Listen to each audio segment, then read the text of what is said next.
Hey. Hi. Nice to see you. What's going on there? What's happening? Not a whole lot. How are you? Yeah, pretty good. You had a nice weekend, I trust? Yeah. A little Grammy action last night, or what? A little bit. Watched it here and kept it on and just kind of watched it. Background noise. Yeah, but saw like Alicia Keys and Beyonce and Tina Turner and that whole yeah, let's come with solo sisters getting down. Yeah, different decades, or what? Yeah, it's different generations getting together and making it happen, huh? Yeah, I saw Rihanna go up there on stage with Jay-Z. I was like, oh, I missed that. That was a little awkward. Really? Well, you know, the rumor. Wow, I know the rumors, Terry, but... It was just weird. Sure they weren't doing it against their will. They must have had some agreement at some point. She won. Won for a collaboration, but they were going up on... It was just kind of Anyway. I saw Beyonce and Tina Turner. I saw Amy Winehouse winning a lot of stuff, and everyone having to make that uncomfortable, awkward... she can't be here to accept... We're waiting to see. She's totally tore out of her gourd and doesn't know where she is right now. But we're accepting this on her behalf, and... Hopefully we'll see her in rehab via satellite. It's nice to know Cyndi Lauper's such a huge fan of Amy Winehouse. It makes perfect sense. Anyway, Cyndi Lauper, did anyone see her? I didn't see that. Oh, she doesn't look well.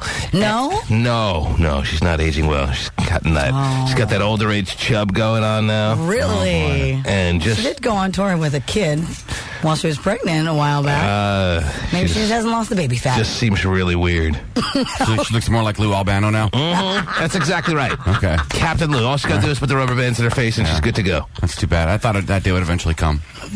Chris Brown, Akon, and Solange Perham on stage there. Solange Perham. Who's really pretty now in her own right. Well, she always has been. You didn't think so? Well, she's got that real... Now, moving on past teen prettiness going on. Yeah, I mean, everyone's she's pretty married as a teen. now, right? Huh? And she's married. It's not a stretch that Beyonce's sister would be hot. Right. Yeah, well, she didn't disappoint, is what I'm saying, you know. If someone said, I'm going to set you up with Beyonce's sister, are you in or out? It could have been a real bad thing if she turned out to be not only not as talented, but not pretty. But you're pretty much in anyway. It's Beyonce's sister.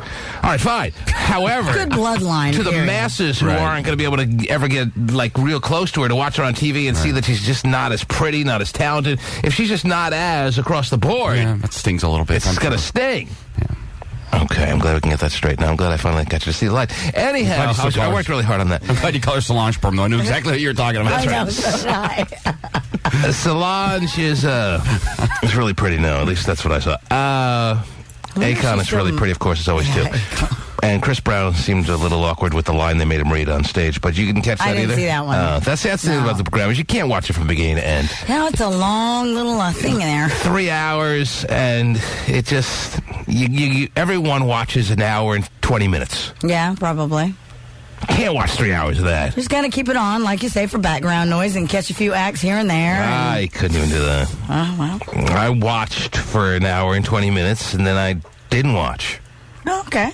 Didn't have the background noise thing happening. But speaking of background noise. Drink a few beers, smoke a few blunts, and watch the Grammys. That was the best thing I did. It's my birthday, T-Man. Oh, jeez. It's my birthday, baby. Hang up now. And I'm going to celebrate it. Hey, did y'all get the audio on the Kanye West and his tribute to his mother? Yes, I saw. That was great. Yeah, I love it. So you're 46 years old today, is that right? Wow. No, get it right. I'm 66. How old are you, John? Like he's going to tell you the truth. He doesn't want to say. No, he doesn't. So, of course, I ain't going to lay it down. But I got some great, my birthday audio. But anyway, I got to lay it down for you later, baby. Now, when I lay it down for Dr. T, I'll lay it down hard, honey. Whoa, yeah, hang up now. Okay. When in doubt, he likes to hit on people. Whenever he gets uncomfortable, he hits on you to get you to lay off him. That's what it comes down to. And then lay on him. I think he's 46 years old today. Wow. He's carved out a nice life. Would you say you have a lot to show for your years of living, John? Yes or no? Well, I don't know how many more years I've got left of living, but I'll attempt to do it all. Okay, that wasn't the question. Do you feel like you've made your years so far count to the fullest extent? On February 11th, 2008, I believe I laid it down. What? So, yes. I don't know. I even ask him questions, Terry. Is today his actual birthday or no? Well, that's what he's claiming. Yeah, I don't know why. I assume it is. But then he made some kind of... I picked up on something that gave me the impression that it might have been over the weekend or something. Is it today? February 11th. But now, yeah, that's why now I feel like it could be exactly today. Is today the exact day, John? Yes or no? Yes, sir. It is February 11th, 2008. Okay. That's the year he was born. Everything with him is still confusing. He's 6 hours old. Even when he gives you a direct answer? Even when you give him a direct answer, you feel like you're still confused. Yeah. Anyway, it could be the John birthday show, ladies and gentlemen. So in honor of that, why don't you take us, in birthday style, to the very first break. Go ahead, John. Good morning. Welcome to Monday morning's edition of the T-Man in the Morning Show. For all you stationed out there, well, we got to pay a bill or two. So guess what? When we come back, we're going to get the day started Monday style with John's birthday right after these words. The T-Man Show. An emotional moment at tonight's Grammy Awards. I'll be laughing. Last night I saw you in my dreams. Oh, yeah, to see Kanye West singing to his belated mama. I did not. I missed that. It was an emotional moment, but and even my wife was like, wow, isn't that awesome? He wrote a song for her that quick. And I'm like, actually, he had that song out before she died.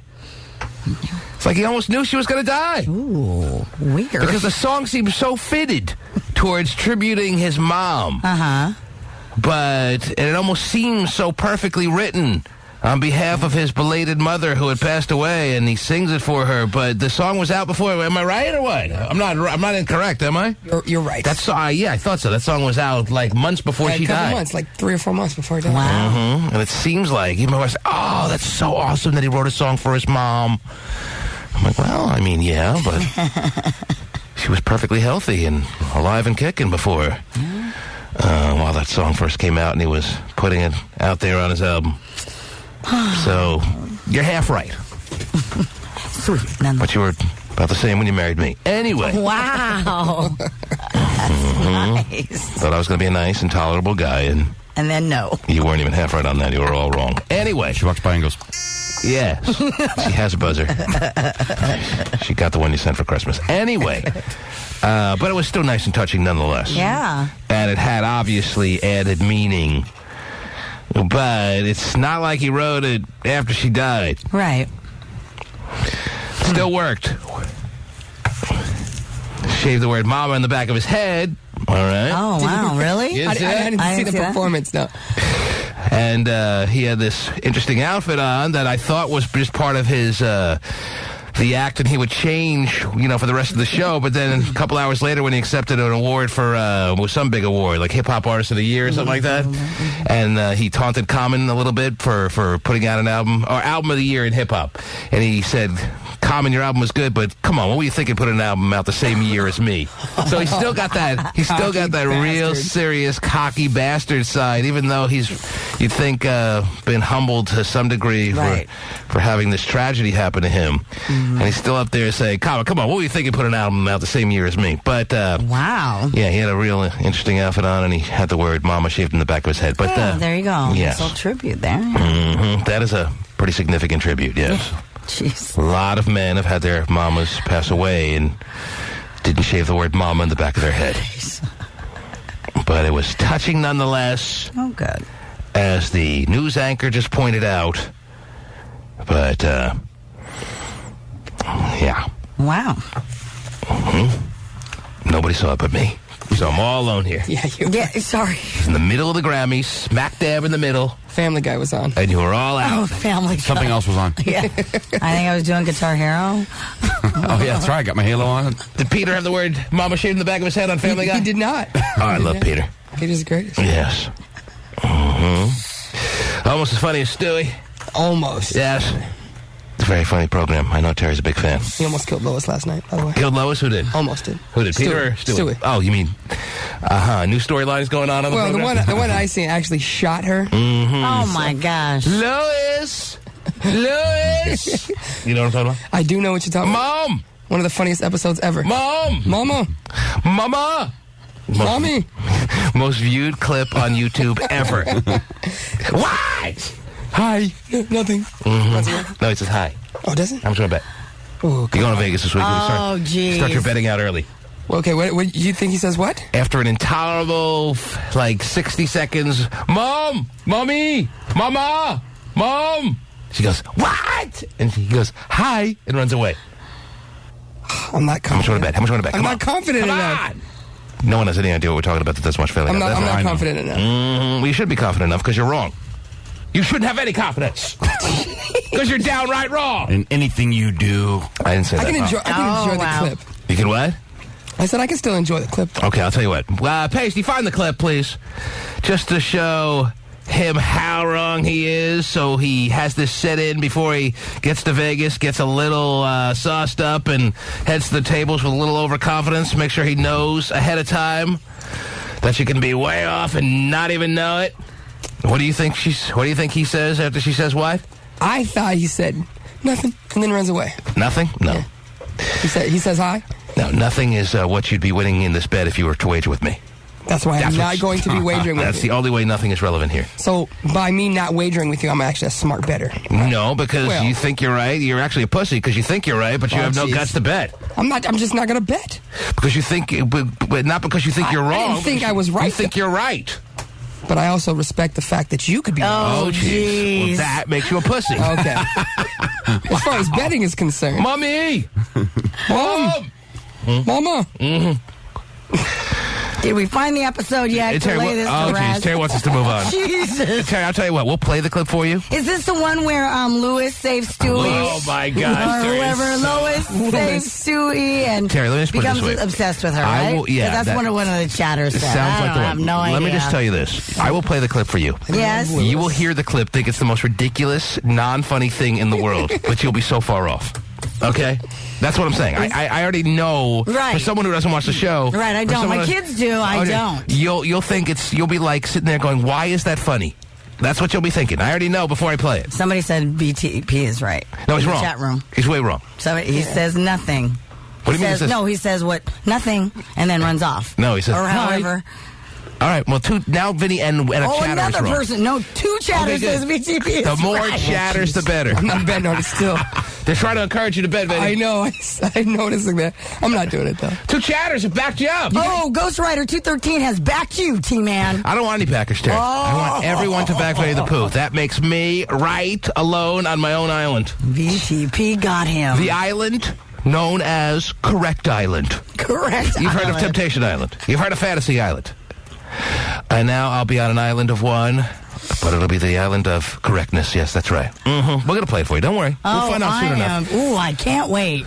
But since you're overlooking the fact that this clip is hilarious. Well, look, did I just spend 20 minutes? I'm just saying you're betting. No, you want to take the spotlight off of the fact that you're wrong. Okay. All right. That's fine, though. You can't be wrong on this show, man. Don't you know? No. It's a bunch of know-alls. Oh, no. Yeah. No. Don't ever be wrong on this show. Especially when you're wrong and I'm right. Oh, then you're in big trouble. That's the worst combo ever. Bad combination you fell into there. We got the wrong police everywhere. You're surrounded. Oh, Pacey's hovering over me with a smoky shirt. Smoky shirt. Just spent the weekend in Vegas and he's smoked up. Well, you want to play it live? I can do it. Let's do it. He wants to know if we want to do it. Usually we lay it down, we get all the curse words out. Oh, yeah, that's right. Yeah, well, we'll just be right there. This doesn't obviously have any curse words. Said it's on Fox every week. Right. So, Pasty, if you have it ready, let it rip. Nothing. He sets us all up like this, and then he's got nothing. It's not a program. Maybe that has something to do with it. That might help. Yeah. All right. That might help. All right. Mommy! Now start from the beginning. Oh, jeez. Okay, because you're going to miss out on the fun, Terry. Yeah. Oh, boy. 3, 2, and 1. Oh, it's live radio right in your face. Oh. Lewis! Mom! Mommy!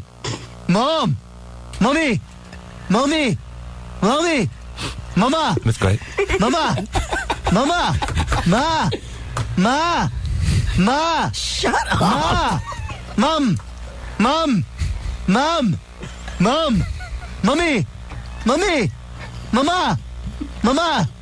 Mama! What? Hi. And I still keep my money. Mm-hmm. So you feel like the smart one? Is that what you're saying? Yes. Kind of, yes. You feel like it's a win for you? Yes, are you kidding me? Because you'd probably try to hit me first. See, he's the kind of guy in Vegas to walk up to the roulette wheel and say, "Oh, I'd like to bet on black, but not put any money down." Then when it's unready, he's like, "I won!" I knew it. Because he didn't lose. Yeah. Mm-hmm. But if his number hits, oh, see, I told you. You should have played it. Of course, I'd have played that side if he said. How about credit where credit's due here? I'm going to. How about T-Man? You're all over it. T-Man, when it comes to Family Guy and everything else for that matter, you're T-Man as far as it comes to Family Guy and everything else. For that. You know, don't even, you know what? Well, I kind of, yeah. You shouldn't have. Yeah, Anyhow. Troy couldn't even make it through without talking over it. And how about Because it sounds like my house and it gets on my nerves. Sounds like your house? Yes. Times 5. Yeah, exactly. Jeez. How about those chat room little busybodies, Terry, that had to chime in where they weren't really involved, only to be terribly embarrassed and now have to withdraw from the chat room experience, Terry? Oh, yeah. They're saying that they're wrong and... Mm-hmm. Yeah. Thank you so much. You are correct. Trust me. I know. I am a big fan of Family Guy, although I didn't turn off Kanye West's tribute to Mommy, to put on Family Guy last night. Was it any good last night or what? It was pretty good last night. It was like an hour long. It was like an hour long? It wasn't. Either it is an hour long or it's not an hour long. It was an hour? 52 minutes last night. You haven't got Trinity, who's now on camera. She's laughing. She thinks it's pretty funny. Oh, geez, yeah, of course. An hour-long Family Guy? Yeah. I don't know if I can do that. Half hour is plenty of time. You watched it? I've seen the hour-and-a-half movie. That was great. When was there an hour-and-a-half movie? He tries to find his dad, so he tries to find his dad. It's on DVD. I don't know. I just watched the ones on Sunday night. That's it. And half hour's plenty. Yeah. It was a to be continued. The next one was right behind it. Oh. My favorite. Kind of reminded you of your weekend, huh? That's right. Yeah. All right. Anyway, Yes. what else is going on out there, Terry, besides TV and starting off the week off? 100% right! All right. I won't gloat about it, though, Terry. Oh, you won't? Okay, good deal. We can just move on then, That's right.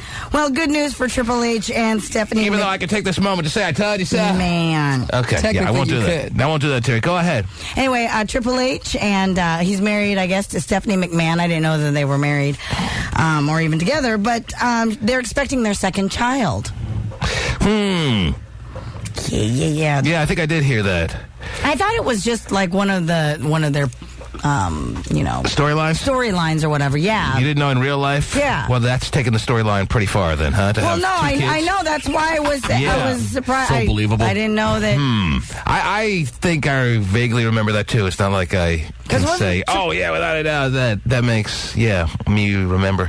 Because wasn't Triple H with like China or something? Or back when he was Hunter Hearst Helmsley, maybe. Oh, okay. It's almost weird to say Hunter Hearst Helmsley. Forget what it stands for. You forget the Triple H, yes, but that's what I'm here for. Oh, all right. To remind you.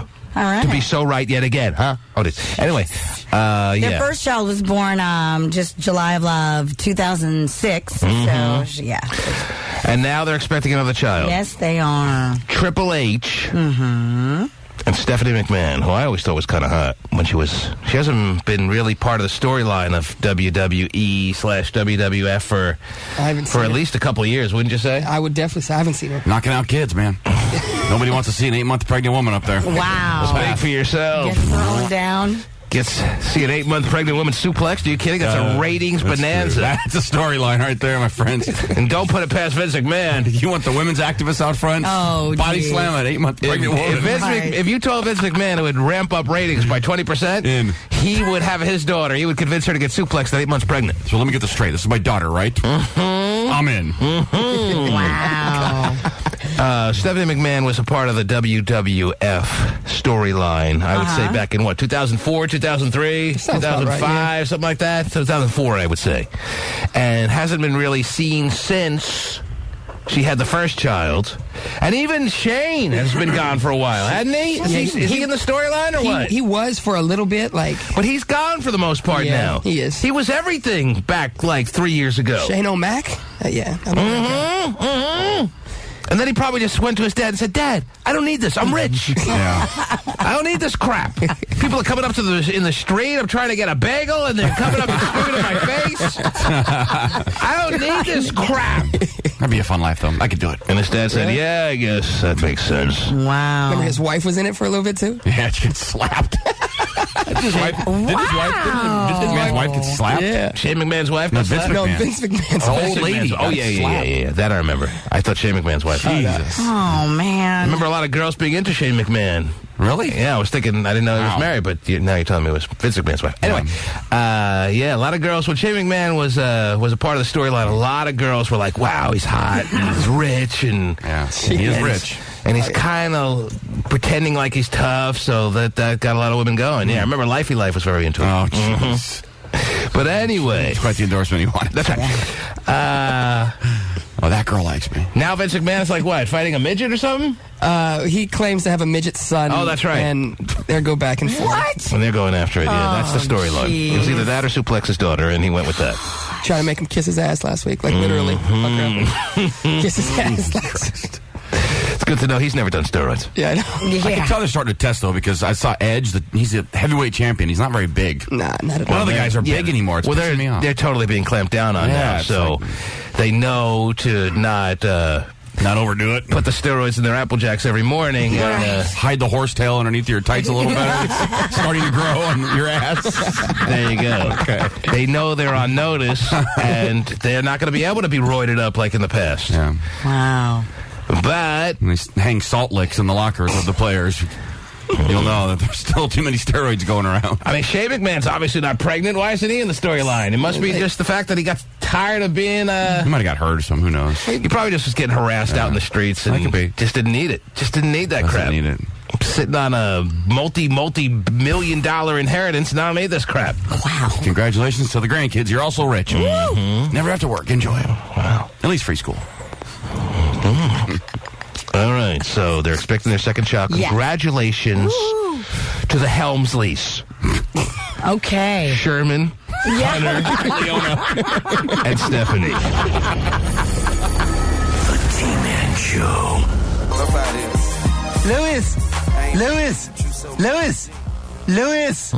Lewis. Mom. Mommy.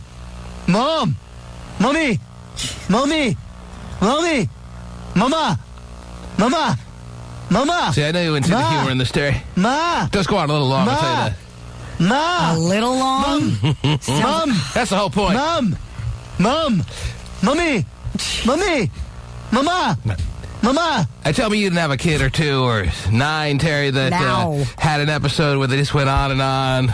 Maybe you're on the phone chatting away, ignoring the world. They're trying to get a little love and affection. Maybe Happened just last night. a tad bit of attention, and they go on like this. So pretend like it's not realistic, all Oh, right? it's very realistic. Go ahead.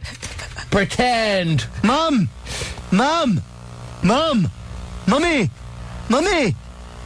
Every variation you can Mama. think of. Yep. Mama. What? Oh, wow. Jeez. Hi. Okay. That's ridiculous. That show does that all the time, though. They always take it too far. Oh, they take it to the point where you're almost uncomfortable watching alone. Yeah. When he's fighting the chicken, it just goes on forever. Oh, I know. I've had that happen a couple of times in my life, and it never lasts forever. Anyway. Too much, Yes. though, but never forever. Yeah. A little obnoxious there. Whew. Terry doesn't think it's funny at all. Point where I need a little squirt of Neosporin. But anyhow, Some people love it and some people hate it. It's not for everyone, that's for sure. I don't know anyone that really hates Family Guy. She doesn't think it's funny at all, Terry. Terry hates it, but she doesn't hate it. I just She would I never don't watch it. She would Yeah. never watch it. You don't find it funny at all. I hear How can you not find everything it about. funny? I hear so much about it, and All I right. still have You just no don't get interest. it. You don't get what people see in it. Mm-hmm. That's fine. No interest. Uh-huh. So I'm like, oh well, that's good. Yes. Maybe I just don't have the right kind of humor. Oh, geez. To appreciate it. I don't know. She said humor. What is this humor? I said humor. Oh, okay. I like the way you say it better. Anyway, you just said it. There's a guy on one of these phone lines who says he's in the chat room right now. And his name is? Checking out Terry Free, Terry Cam, and he is also a former pro wrestler. You want to talk to him real quick? Or Yeah. what? Is there anyone on the chat room situation that is claiming, so you know who this guy I is, think or what? so. I think I know who it is. Is he a regular? Just came on board this morning, No, or what? he's a regular. And what is Believe it- me, all the cameras are already taken by a lot of regulars. Now, either you're a former pro wrestler, I mean, like, he's talking like WWE world or something. Like he knows the ropes. I mean, either you are or you aren't. Yeah, Either we know yeah. who you are or you've never been involved. They don't really have a lot of underground stuff, do they? I mean, maybe they do, but There's not any wrestlers in the WWE that you've never heard of. Either they're in or they're not. Right. so if you wrestle in some like local little thing, you're not a pro wrestler. I mean, you kind of are still. I just Well, want to know what he that's what I was claims, Okay. what his claim actually is as far as him being a pro wrestler. Okay, hold on. Someone's paid him to wrestle on a mat, or what does that mean? Let me. Actually, I have him on the line, Terry, so you don't have to ask him. Much easier. Yeah, it's Okay. much more quick. And, Well, I don't know exactly if you're going to even, Wiley. Oh, there he is. Hi, Wiley. Terry's waving to you right now. Oh, he's Wiley. waving back. Oh, this is a very Hi, Wiley. cute and cozy moment. Wiley, are you there? Yes, I'm here. How are you, Wiley? I'm doing good. Now you you mean cla- holding a picture up of what of... Oh, gee. Oh, geez. You Oh, claim boy. you're a former pro wrestler. What organization, what federation were you involved in? All right, during from 1990 to 1992, I was a preliminary wrestler with the World Wrestling Federation. What does that mean, preliminary wrestler? It doesn't sound Okay, good. well, with the Is that like on the practice squad for an NFL team? They call him a jobber. Just to wrestle the what they usher call from them. time to time. Exactly. Let They him called you a gobber? A jobber. That's what they call jobber. the guys. Right, that's what they call the guys. That's what these smart marks call wrestlers. You know, the guys that don't have the guts to get in the ring, who like to sit by the, like the armchair quarterbacks that criticize the Super Bowl. Yeah. But in any event, I'm a former two-time ECW tag team champion. Wrestled with the Suicide Blondes. Was ECW's first triple threat. That was back before it became Extreme. Yeah, none of this are really ringing a bell as far as who you are notoriety-wise. When you were in the WWF, what was your name? What did you go by? Who did you wrestle that we may be aware of? A match or two you had? What can you give us? All right. Well, I went by my regular name was Bill Pierce. My That regular sounds name. tough. I wrestled The Undertaker, Ric Flair. Let me see. I don't remember. Earthquake and Typhoon. I don't remember. Money Incorporated. Well, you're not really going to remember those guys. I don't 'cause remember they're The not Undertaker putting fighting Bill Pierce. That was awesome. I paid a lot of money to see that. When did Big you, card back then. did you fight before they opened the arena and just was like the warm-up? That was a television taping for. They had the USA Network that had Wrestling Superstars, and they had another show. I'm trying to think which the other one was on Fox. I remember all these He was shows. the guy that used to always get beat, maybe. Remember? Yeah, maybe that's it. But that was back in like the real Right, early right. 80s when they used to have these no-names lose to like Killer Khan, Right, and right, then all of a sudden they would be leading up to him fighting Backlund. Oh, and he's never going to lose. He's unbeatable. Look what he did to that guy. Right, but you're talking about the early There 90s was, when that another really... organization, I'm not sure if you knew of it, was called UWF. It ran for a short time, was on the Sports Channel, and they I've been TiVoing old Paul episodes, Orndorff, actually. Don Morocco. Oh, the magnificent one.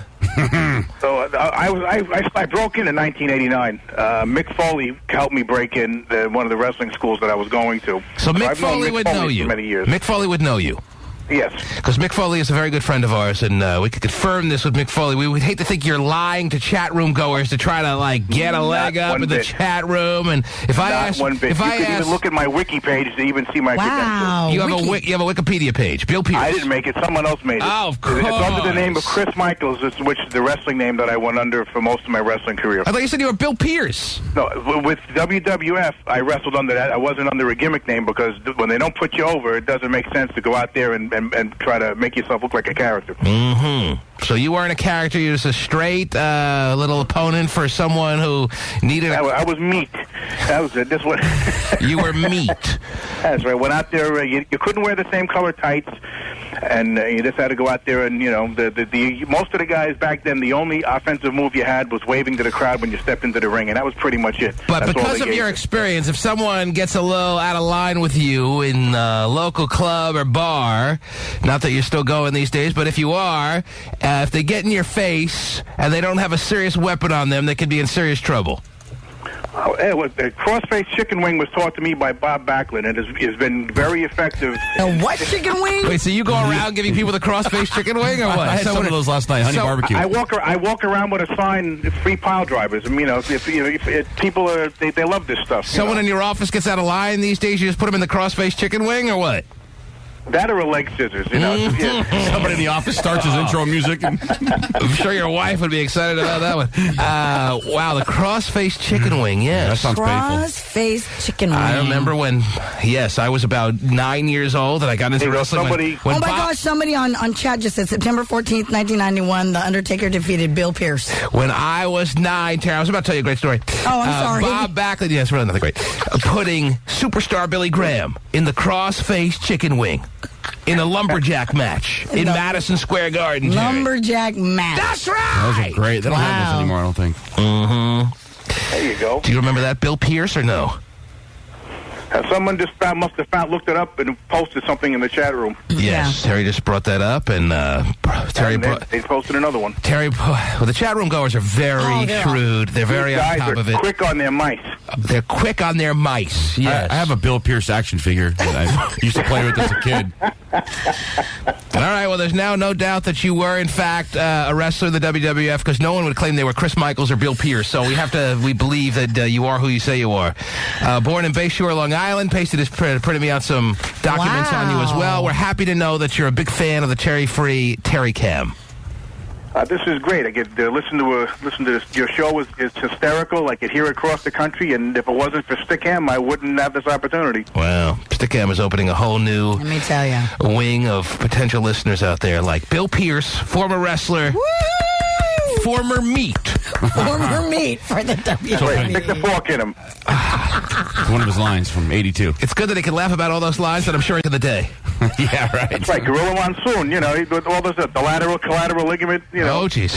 Loves it. So what does Bill Pierce do today? Besides get on Terry-free Terry Cam and show your pecs off to all the chat room observers and goers, what do you do today there, Bill Pierce? Well, what I do, I also, I've done some acting. I've been on a couple of Law & Order SVU episodes. Really? If you remember Damien Demento, who was from the WWF days, I work with him on a lot of video projects on a YouTube page that we've put together a couple of characters.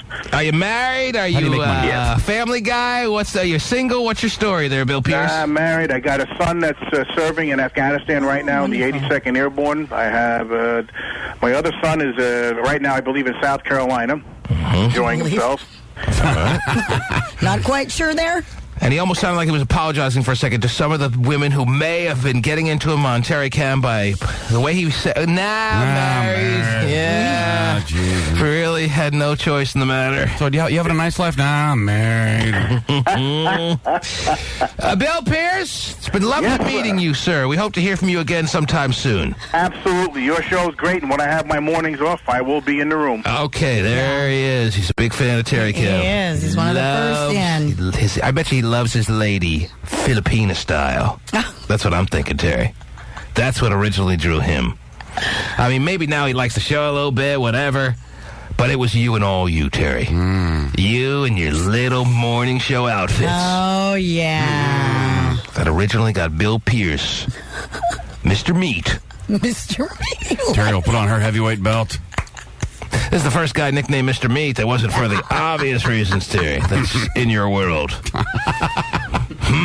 Oh, my goodness. He was nicknamed Meat because he knew when he got in the ring that he was going to be battered from pillar to post and then laid down for the count of 1, 2, 3. It's just a new, original reason to refer to someone in your life as Mr. Meat, huh? Wow, I guess so. Yes. Yeah. New respect, I guess. Laid his body out there. Okay. Yes. Sounds like he loves talking about it. It's got a ton of stories. I bet he does have a lot of stories. Yeah, I bet he does. You can sit down with him for hours on end, and he's not going to come close to running out of stories. No. Or interest. He's going to love telling you each and every one of them. And I'd like to listen. I would, too. Some of those stories. You guys would love it. Let's see here. Anybody that wants to do a cross-faced chicken wing on somebody in a bar fight, I love. 5'10", 215 pounds. Can you handle that, Terry? That's it. I wonder you got your ass kicked every time.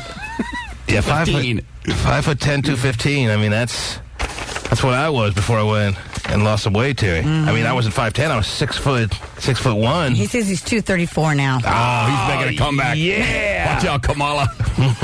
Body slam you right now. I mean, they couldn't turn him into Doink the Clown or some character like that. They couldn't give him a... Not charismatic, I guess. I don't know. They couldn't give Mr. Meat a meaty role for a change. Hey, you got to have meat, I guess, apparently. He sounded like a guy with personality. Sounded like a guy with a heart for the business. Yeah. Man, nothing but meat. Wow. He had a moment here. Yeah, the Suicide Blondes thing he mentioned. He was a tag team champion in the ECW for a second there. There you go. In the early 90s. Wow. ECW tag team champion 2 times with Johnny Hotbody and Chris Candido. All right. Wow. All right, very exciting. And he's a big fan. And now look where he's really made it, Terry. Yeah, so he's doing YouTube videos left and right. Watch out. What else you got there, Terry? Well, our friend Pat O'Brien has relapsed. And, I heard about that. Now he is back in rehab. That's Pat O'Brien. Right. Mm-hmm. Isn't it the amazing part is not that he's relapsed. The amazing part is not that he's back in rehab.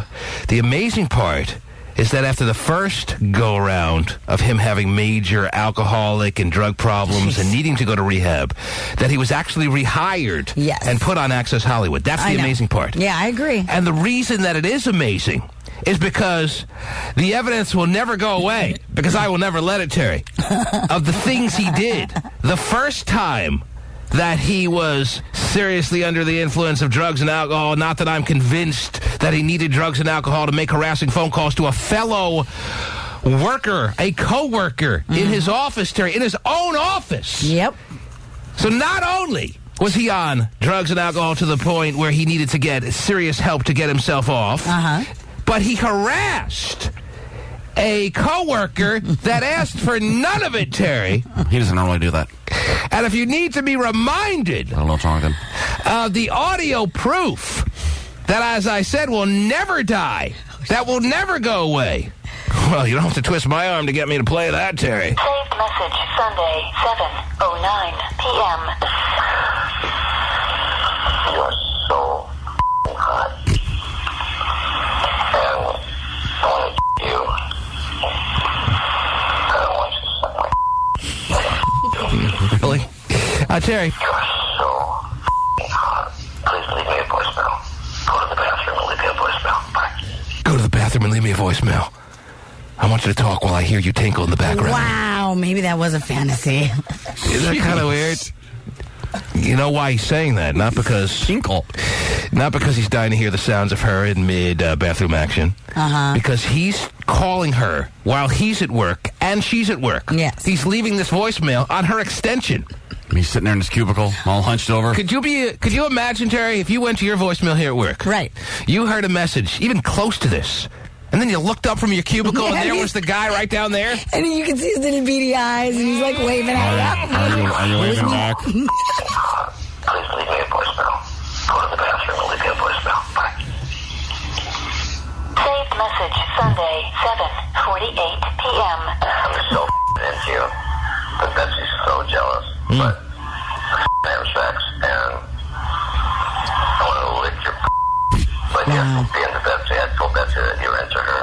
Yeah, any guy with a girlfriend named Betsy has got to be a little past his time. Wouldn't you say, Terry? Betsy. Hard-pressed to find a woman named Betsy under the age of 45, and I'm being generous there. Let's have a hot Betsy contest. Wow. Nobody entered. Yeah, if I were to propose a hot Betsy contest, I don't really think that they're going to be making a line around the block. Yeah. You know what I'm saying? I don't think so either. How old? Does it say in that story how old Pat O'Brien is? Yes, actually on Thursday he turned 60. Yeah. He's having a birthday on Thursday. And a big one at that. Yes. He's having his big 60th birthday. Celebrating with a little piece of cake in rehab.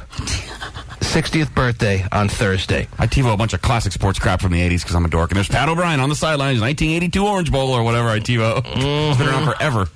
Not realizing what his destiny had. That's right. Waiting for him. And if you get this message, just look at me and say yes. So all he wants he's telling about how he wants to do this, do that, do the other thing, and he's expecting that any minute now she'll walk by him in the office and just go, yes, of course. Are you kidding? You're Pat O'Brien.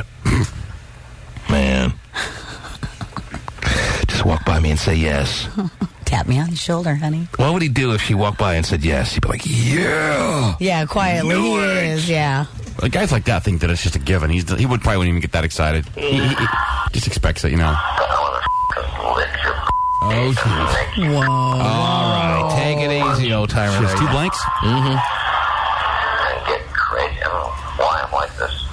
Because you're a horny old man? But I want you badly. I know you want me. Oh, Jesus. That was almost just like, he said it like it was a foregone conclusion. Yeah, I know you want me. I mean, you're not stupid, right? She agrees with me. Yes. Yeah, you thought maybe the calls would stop there. You pretty much just made the message clear. Sunday, 7:51 p.m. Just look at if you agree with anything I've said, just say yes to me. A wink. Now he's just looking for a wink. Maybe yes is too much for her. Yeah, some poor temp got something caught in her eye that day. Next thing you know, she's getting ridden like a shetland pony in the bathroom. Yeah. What the hell happened to me? I said something in my eye. Using the vending machine as leverage. That's right. You gotta love it. I want to go crazy with you. Drive you nuts. Saved message. I think you might already be driving her nuts even before you got a hold of her there, cowboy. 34 p.m. Yeah, just one more, Terry. I know we've heard this a million times. But yeah, it never gets old for me. Actually, it just gets better every time. I'm so into you.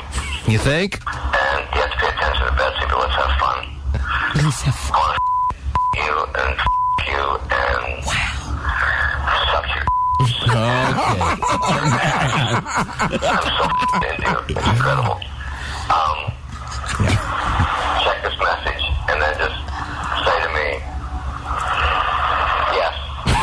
And kids can watch us, which is fucking up. Oh, okay. geez. All right, I can't. Portland, pay attention. Station's down the line. We did our part in dumping part of that apparently got overlooked in the bleeping process. Looks like it. And we dumped that. Yeah. But you get the point, I think. And we're assuming that everyone dumped. Yeah. Mm-hmm. Oh, jeez. Except Pat O'Brien. He become a little desensitized to all of his cursing that, you know, you can let one slip through a little bit. Yeah, maybe that was it. Jeez. Just every other word. And he thought that sexual harassment may not be a part of the workplace environment. Right. I would think when you leave 9 messages in a row of this variety, Terry, that not exactly a shade of gray as to whether this could be considered harassment. Right. Definitely not a shade of gray. Right. The thing I hate about him going to rehab is that I wish I'd let him run loose a little bit longer so we can get some more calls, you know? Don't put him in right away. Oh let him get drunk and go nuts and leave some more of these. Well, who's putting it? He's voluntarily going in, that's right? true, I guess. You want to know what the show issued a statement saying this was, quote, the best course for maintaining his sobriety. So I guarantee you, I mean. We got some new hot interns this winter, and we couldn't take a chance, so Pat has to go in for rehab now, yes. Oh, his little co-host, the cute little blonde that he's always standing next to. I'm sure that was pretty tempting. Just wink, baby. Yeah.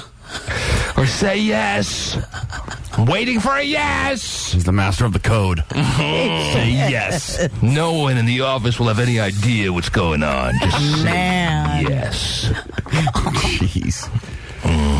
It's beautiful. He's so wow. Wish I had the guts to make some calls like that to some of the women around here. Oh, boy, would they be we're like 2 jobs away from making those calls. Oh. I mean, things just kind of gone a little differently for us. Yeah, a couple more. Just all I need is just a couple of steps down the mountain, Terry. And believe me, I'll unravel quick. I'll be making calls like this left and right. The T-Man Show. An unusual honor for Senator Barack Obama. The presidential hopeful won a Grammy for Best Spoken Word Album. Oh. It's for his audiobook, The Audacity of Hope. Right. Obama beat out Bill Clinton's entry, Giving, and Jimmy Carter's entry, Sunday Mornings and Planes. Man, just beating the Clintons and everything these days. No. Clintons are like, screw the presidency. We wanted that Grammy. Damn it. He's winning everything. Guy's a freaking shoo-in, Terry. Doing well. Unstoppable, she calls him, Senator. No, he's the next president of this country. The unstoppable Barack Star Obama, Terry, is a force to be unable to be stopped and right to the White House. I know. Mm-hmm. Even I can see that now. Oh, jeez. And I concede my prediction at this point, Terry. I had the two runners-up when I made that prediction over a year ago that it would be Hillary Clinton against, yes, Mitt Romney. Mm-hmm. Mitt Romney has stepped aside. I'll pass. And now he's leaving John McCain out for the Wolves. The Republicans tearing him from limb, Terry. Mm-hmm. This is it, huh? Mm-hmm. All we got. And it doesn't seem like Hillary Clinton can stop the bleeding as far as the wound that she has at the... Yes. It's all right. I understand. Yes. Terry, you change the subject before we get too carried away here. What else do we have going on this morning? What else is happening? Now, this is just a rumor, but the rumor is that Kate Hudson and Owen Wilson have been seen out on dates lately. Oh, that's not going to be healthy for him, Terry. No, it's not. I mean, I don't want to directly assume that it was the breakup that caused him to get suicidal. Wow. But the timing certainly would lend some credence to that, Terry. They were going out. Owen Wilson. It was Owen, not Luke, right? No, not Luke. It was Owen, Sometimes I get confused. It would be really cold if she started dating Luke now, wouldn't it? Oh, God. Because her and Owen were going out, and they broke up, and then he attempted suicide. Unsuccessful, thankfully. Now he's gotten himself to a better place. But he's going to start and date Kate Hudson again. Well, again, like I said, just rumor. Not confirmed. No pictures as of yet. That means it's definitely true. I don't know. Anyway, I would think someone has got to put a stop on that. I would hope so. I'm actually surprised that, because I know that she tried to visit him in the hospital when he was recovering, and his family was like, oh, hell no, stay away. Right. Yeah. You almost killed our son, and now you want to send him now you want to bring him flowers? I don't think so. Right. You want to make sure he's okay. Oh, jeez. Well, we wouldn't all be here if it weren't for you! Yeah, I don't know about that. That would be a bad move. But Owen Wilson, not exactly all there, it seems, Terry. Right. So you never know. All she'd have to do is send him a little text. Miss you. That's all it takes out there in the social world nowadays, Terry, as you know. Yeah, a lot of women knowing a guy is not right for them. All it takes a quick little call on the cell phone or a text message, and bam, you're exactly where you don't need to be. Ooh. Naked. Wow. With your toes all curled up. Oh, really? Oh, believe me, I can get a lot more graphics here, but I'm keeping it all family-oriented, don't you know? Good. Okay. Well, she's got the #1 movie. Well, who does? Kate Hudson? What's Her the and #1 movie out there? McConaughey. That's the #1 movie right now? Fool's Gold. Oh, wow. Well, let me tell you, Americans never been more known for their taste than ever. Fool's Gold, appropriately named. That's right. That's the #1 movie out there this weekend? Yes. Obviously, a slow weekend for movies. I guess so. What did it beat out? Do you have a list of movies, or am I putting you on the spot too much you here? kind of are, but I didn't have it. I just knew it was want to make #1. you work this morning, Terry. No, you're on vacation. It beat out Martin Lawrence's comedy Welcome Home, Roscoe Jenkins. Yeah. Speaking of known for taste. It beat out Hannah Montana and Miley Cyrus. Best of both world tour. That's 3D, right? Yeah. Really? Right. But that's been out a few weeks. Yeah.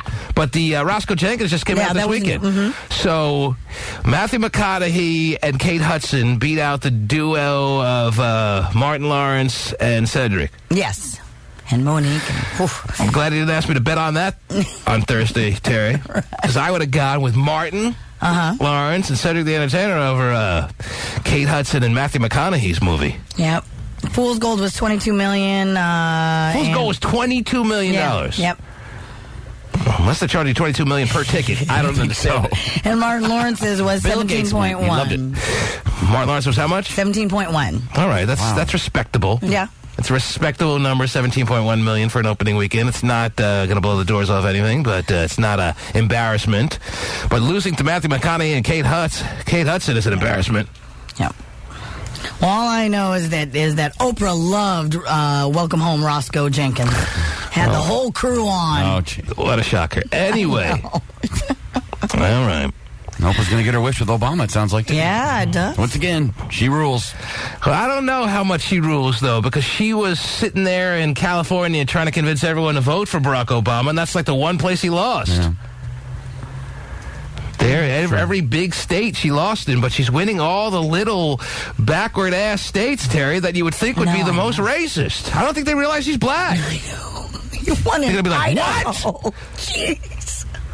He's winning in. I was like, what? Idaho? Come on. Mm-hmm. But then again, Bill Clinton's more black than Barack Obama, so... Oh, wow, yeah. Okay. This makes perfect sense. Anyhow, what else? What else is going on? You heard that the writers' strike is almost over. They're just firming up the deal there. Crossing the T's. Yeah. Dotting the I's. And getting back to work. Yeah. Could be officially over as early as tomorrow, so that means new episodes of Ugly Betty. Oh, pinch me, Terry. Can't be true. Wait. Tom, you're on the air this morning. Good morning, Tom. 1-866-663-T-MAN is the number to call. Tom, you've made it. Yeah, I wanted to call and kind of get your thoughts on, Rihanna, and actually a couple of comments on the Grammys. First of all, what was the deal with Rihanna? I know that you have a thing for her, too. But too, meaning that you are a big fan as well. Is that what you're saying, Tom? But you didn't like the way she appeared last night, or what? Well, Rihanna's, very well-rounded with what she's got to offer there, and, she's... Well, the only thing that's not really well-rounded is her ass. She's kind of got a flat ass, Terry. I don't know if you've seen it. I have not. Which is a little bit of a detriment, but she's so pretty just overall to me that I obviously can overlook the fact that her ass isn't as round as it needs to be. Kind of maybe you need to show an example on Terry Cam right now of what a round ass can really do for you. You have a round ass. Come on, she's Asian. She has no round ass. Yeah. Come on, I have a very round one. Yeah, how did you get a round ass being Filipino, Terry? Do Filipinos typically have a round ass? Not necessarily. No. Usually more on the flatter side. Uh-huh. Wide and flat. The Rihanna usually. Side, very flat, yes. Yeah. How did you get, you're saying you have the round... I have much more round ass than most, yes. You put all Asians to shame. Yeah, I would, yeah. All right. So where are you going? What else continue on, Tom. Well... Did you see her haircut? I'm sure you did. I mean, she's had it that way for some time, though. It's not like it's new. It's very cute. Yeah, so the bottom line is you were a little disappointed in Rihanna, is what you're saying, and even the dress she wore, Terry, was not a good choice. There were a lot of bad choice dresses, more than I ever remember. Now, I'm not Mr. Blackstone here or any real criticizer as far as attire is concerned, but I did notice that a lot of the dresses, I mean, maybe you can cut Tina Turner a break. She's like 118 years old. She had a birthday, 119 now. 119, yeah, that's right. She had a birthday back in January.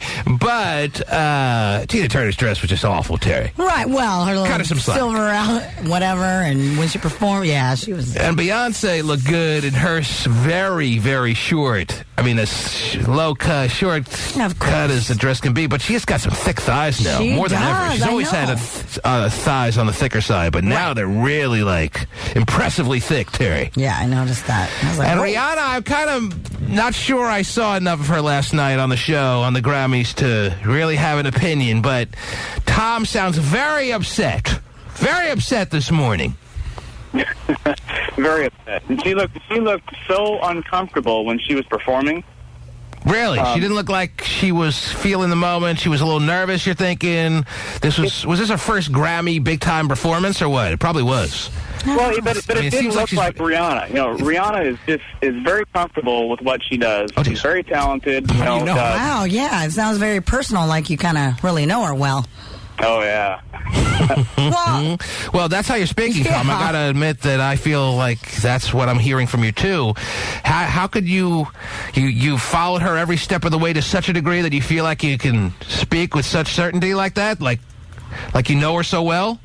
Oh, yeah. I watch everything she does and follow everything she does. Don't you? Well, I thought I did, but not nearly as much as you, apparently.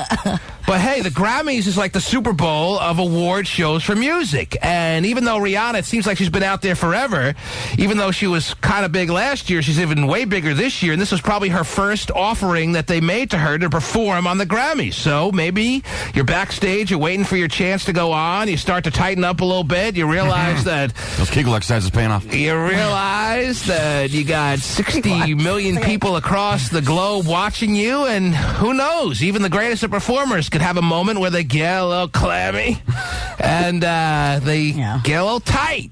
Whoa. And it's much different live than it is like in a studio, like you said. I mean, really. Well, Tom's not going to stand for that. I guess not. Tom's very disappointed. And do something with your hair, Rihanna. He's kind of out on her now, and he may never return as a fan. Oh, you can't have one bad performance and expect to be on Tom's good list. Especially when you seem so comfortable with everything else you do. Tom is a ball breaker. He will bust balls if you have one bad day. Jeez. I did not see, as I said earlier, it's a 3-hour show, the Grammys is, and it's impossible to watch the entire broadcast. So like everyone else, I imagine, I watched about an hour and a half at most. I mean, a commercial comes on, you wind up turning the channel, then you realize you've been gone for 20 minutes, you think to yourself, should I rewind the DVR? Nah. I got bad things to do with my life, and you just pick up from where you left off, and you wind up missing a lot of stuff. I did not see Rihanna perform, but I'll take Tom's word for it that she probably looked a little tight. And I did see her in her dress, Terry, and I didn't think it was the best dress I've ever seen her in, that's for sure. No, that definitely, I agree with you on that. There were a lot of dresses. Who else? There was someone else that was sitting there going, man, she looks bad. Who was that? Well, you said Cyndi Lauper earlier, but is that your Cyndi Lauper looked bad, but she also, like Tina Turner, has an excuse. I mean, her day has passed her by. Correct. But there was someone whose day has not passed that looked really bad. No excuse, huh? I mean, even Nelly Furtado, who didn't say anything and was presenting last night, just looked like a deer in the headlights. No, but her hair, what did she bleached? She does not bleach. She had dark hair. It was black. Nelly Furtado? No, she didn't. It looked blonde to me when she was giving. You're looking at the wrong Nelly Furtado then. Well, when she got the award for Amy Winehouse. That was... And it's all slicked back? Nelly Furtado was standing next to that person who was doing all the talking. I think. Maybe I'm wrong. All right. I thought that... No, I'm making me confused now. Who was the one who wasn't saying anything standing next to... Oh, never mind. We're too confused. All right. Anyone say this? No one can help out. Grammys. Yeah. Vinnie the Pooh was watching Family Guy. I know. All right. There was someone else, though. I should take notes or something. Someone, I'm going to sit there taking notes. I can see it. There was someone very in the moment that was up there, and I was thinking, man, that is the wrong dress, and she looks terrible. Did they win? Best person you're thinking of or no? I don't think so. I don't remember. I can't remember crap. Oh. That's all right. Wasn't Herbie Hancock's dress? Yeah, he looked awesome. Looks good every year. Perfect. The slit went all the way up the side. Yeah. He's typically pretty hot. I don't know. Justin Timberlake's dress. He won, did he? He always brings it. So you're saying Nelly Furtado you think was the short-haired blonde? Yes. All right. You might be right now that I think about it. Yeah, I was like, what the hell? Why did her dark hair? Who was the dark-haired one standing next to her? You know what? I really didn't pay attention to the dark hair because I was shocked that Nelly Furtado had done that to her hair. And Nelly Furtado was doing all the talking. Yeah, and she's the one who said, "We'll accept this Grammy for. We're waiting for the feed from London. Blah blah blah blah. We'll make sure you get." And Amy Winehouse wins New Artist of the Year. I didn't know she could qualify as New Artist. Yeah? Is that new? Yeah, technically. All right. Yeah, she's got a tough career coming ahead if this is her first year. Okay. Holy crap. Oh, Paige told me it was Rosalind Sanchez. Okay, that makes sense then, yeah. I was thinking the other one was Nelly Furtado. I was way off. Well, you had me there. I'm like, wait a minute. I swear that was her. But right. Yeah. All right. Glad we get that straight. Oh, good. Now the Grammys were awesome. A second ago, I wasn't sure that they were any good. Right, now they ruled, yeah. The T-Man Show. From the Mendez kept a low pro while leaving a friend's house in L.A. Thursday, just one day after having left rehab. But per Ava's publicist, this walk on the outside isn't permanent. Sure. Miss Mendez came to L.A. to take care of personal business and has personal business was to go home and get high, Terry. She has some serious personal business to attend to. Of course. But now that she's attended to that, she'll go back to rehab. Miss Mendez came to L.A. to take care of personal business and has every intention of going back to Cirque Lodge in Utah to finish her treatment. Right. Man, the only good rehab place that people would trust these days is in Utah. Looks like it. Got to travel across 3 states to get to a rehab situation you can count on. Yeah. You definitely know it's dry there. This must make the rehab joints in L.A. seem pretty bad about themselves. They must be feeling pretty underwhelmed with their abilities. Could be, yeah. All the celebrities are going across the Rockies. I don't even know if that's technically right. I'm not very big in geography. Going across the Rockies, it sounds good, Terry, to get to rehab. Right. Gotta get clean and sober. It's like any trend in L.A. One person goes, and they all got to do it. They all got to do it because that's the place to be. The fact that women still wear Ugg boots, that's a prime example of a fad. But there are some notable rehab facilities in Los Angeles, and they're probably screaming at each other right now. It's your fault. We have no momentum around here. The ones in LA are probably full. That's probably right. Probably can't take anybody else. I know. Everyone's going. So got to shuffle them all off to Utah. Rehab is very in. There's no doubt about that, yes. Yeah, it's true. Okay. When are we all going? Oh, jeez. Never. Oh, jeez. Anyway, what else is happening, Terrence? And then maybe I'll get to an email or two that's caught my eye. Yes, go ahead. Well, according to a recent study, about half of men would give up sex for 6 months in exchange for a 50-inch plasma TV. Come again now? Men would give up sex for 6 months. With who? Well, come on. With everyone? Jeez. Or just their wives? Who?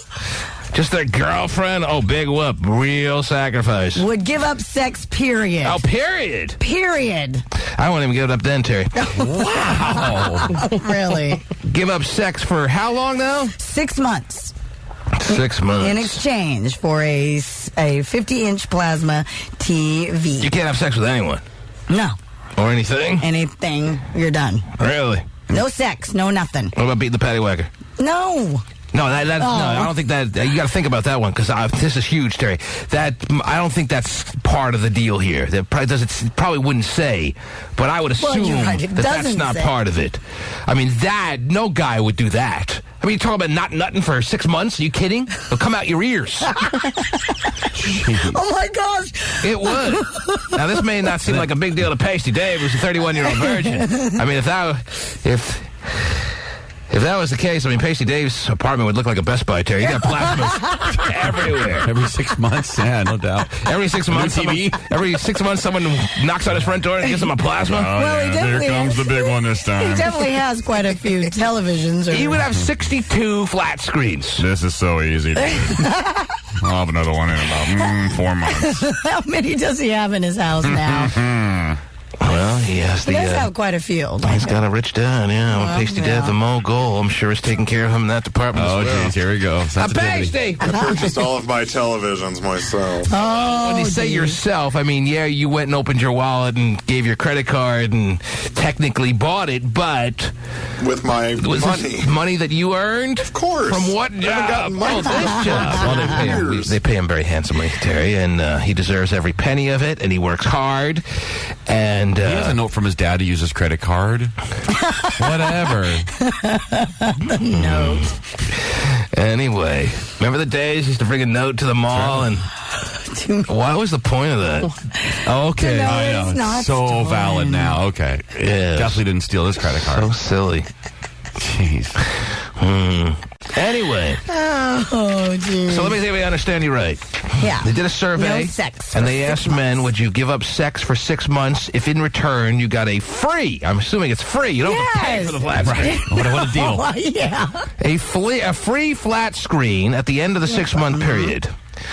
Now, it doesn't specify as to whether 10 taking matters into your own hands is a problem. But I'm assuming... Right, it does not specify that. Terry, you have to assume that men are thinking, oh, okay, I'll just beat the stick for 6 months and I'll be cool. All right? See, every time, I really don't get that whole thing. Oh, really, you guys would much rather just do your whatever you say. Yeah. However you said it. You can't find one of the phrases that I've used that's comfortable for you. No, I can't because I've used so many variations. You have. Mm-hmm. But really, five-knuckle shuffle. Right. That's too much the for you. whole pleasuring yourself, you would rather have that than a woman. It almost what makes you say sounds that? Because you could give up having sex with a woman for 6 months for a plasma. But God forbid if it also included you giving up the free hand of Terry, doing that. I'm not saying that I want to be giving up sex with women for 6 months, and I'm not saying I even agree to this. I'm just saying that men can get through the 6 months no problem if the agreement is you get a free plasma at the end of the 6 months if you don't have sex with women, but you get to take matters into your own hands. How about you have no sex, no matters in your own hands, no nothing? You can't do that. That's impossible. That's an impossibility, Terry. I'd go back to having wet dreams. Seriously, when I was 16 and I was convinced that I would go blind, I stopped for like 2 weeks, and all of a sudden I'd have to change underwear during the middle of the night. So yeah, that's why Pasty has glasses. Holy crap, it's true. But anyway. But sometimes, the way you guys talk about it, it seems like... But you said you would. I would. Of course I would. If I didn't have any ability to release. Right. And that's what Terry's almost saying. There's a big difference between not having sex with women and not being able to release. Huge. Okay, so if I went 2 weeks without releasing, correct, or even a week or so, it would have to come out somehow. It wouldn't have to. Of course it would. Right, that's what I'm saying. Wouldn't you just I can understand where it would just kind of get a little tense for a minute, but then after a while you don't even think about it and you just move on with your day. Well, I wouldn't know because I haven't gone a week of my life without having it being able to be released. Ever. I can't imagine what it would be like. I told you, when I was 16 and all these people surrounding my life were convincing me that it was wrong and I would go blind, I stopped for like 2 weeks and then I started having all these middle of the night situations. Blind? I actually believe that. That's great. My palms are hairy. But no man... Interesting. Let me just put it this way. Interesting. Let me put it this way. It doesn't say in your stupid little survey there. Oh, now it's a stupid little survey. It is silly and stupid. It doesn't say it in your silly, stupid little survey there. But if the actual situation that you're describing was one of a guy not being able to even do what you're uncomfortable saying, Terry, then no guy would be able to get that free plasma. All right? I love saying plasma. No guy would be able to get his free flat screen. One guy could. Flop screen, Terry. One guy could. Maybe one guy. You can't say without a doubt that no guy. But he would shoot up a mall in the 5th month on his way to getting the free flat screen because he'd be going so crazy. No guy can go 6 months without spooging, Do you truly believe that every guy does it? Terry, no guy can go 6 months without spooging. That's all I'm saying. Don't make me holler at you. Imagine 5 months and 2 weeks into it. Oh, crap. Question. What's the question now? I asked you if you truly believe that every single guy, guy out there has done it. No. There are a lot of... Every guy has done it at some point in his life? and it's an integral part of their being and their life. Most guys, especially white guys. But anyway. Okay. It's more of a white guy thing. There's no doubt about that. White guys will take matters in their own hands more than minorities. Okay. Not to say that... because they have to. A lot of times it's because they have to. Black guys don't have to. They can get laid whenever they want. I don't know. So that's my only answer. There's different standpoints. There's different standpoints. There's different viewpoints as it pertains to masturbation based on race. I hate to stereotype it like that, but that's the way it is. No, it's not extreme by any means. It's not like black guys are completely against it and white guys are totally for it. Somewhere in the middle, but closer to the size I described there. But and to answer your question, yes, I'm sure there's a guy or two or many, I'm sure, but nowhere near the majority of guys who have lived a life without doing it. There's a guy or two out there who's lived his life without doing it. Okay. Ted Kaczynski's one of them. Pasty Dave does it every night at 7:15. 7:15. Really? Then again at 11:20. Wow. And then he nestles himself to sleep at 11:45. Good night, self. So not even a week have you gone without doing that. Terry, I'm a married man now. No, I checked. know. So? But I'm just... Yes. Believe it or not, I am. As a matter of fact, my 5-year wedding anniversary is this week. Whoa! 5 years. Wow, Yes. really? Yep. 2 little boys. This is my life now. Mm-hmm.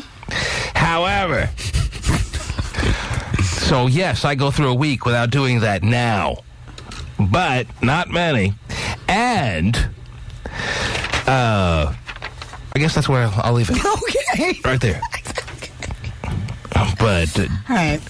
the flat screen Again, it just... question that you asked Yes. is very doable for any guy. It's very doable. A Right. lot of guys don't want to have to put out the money for a flat screen if they can help it. Now, Sure. of course, there's particulars of this little hypothetical that I'd like to know about, like how much is there are flat screens that are worth $800, believe it or not. Right. And there are flat screens that are worth upwards of $20,000 and then some. Sure.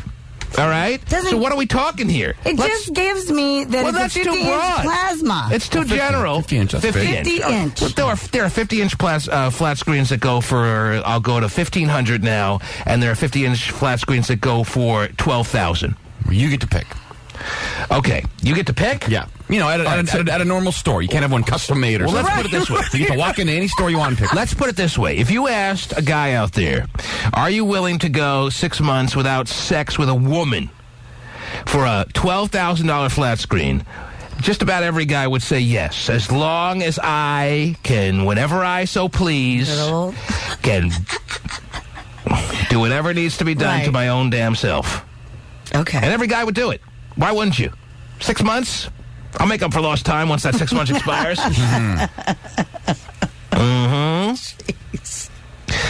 Slappy wants to get his comment in. Yes, Slappy. Hey, what's up, T? Yes, Slappy. What can I do for you? And I was calling just to let you know that even though I'm married, dude, I still beat off like almost every day. Okay. Dude, Slappy, calm down. Thanks for checking. Slappy. What do you expect from Slappy, Terry? Whoa. He said almost every day. I may be sounding a little off mic right now, Terry, for a reason. Yeah. Tying your shoes? Yeah. Did you lose a contact? Yeah, right. I'd like to give you an example Yes. of what it sounds like if you were to go 2 weeks and then some without any kind of sexual gratification, be it to yourself or with a partner, Terry. Let me just tell you, so you seem to be confused. Why can't a man just really suck it up? Or just, why can't a man just relax and not have Stop it, I hate it. a partner or even something that he does to himself for 2 weeks? Why does that seem so far-fetched? Why does that seem so preposterous for you to suggest? That's what you're asking. Right, Terry, right. Because I think women, I think women can be just fine. Oh, geez. Not really. Anyway, if you don't know many women these days, if you do that, Terry, you come out sounding like this.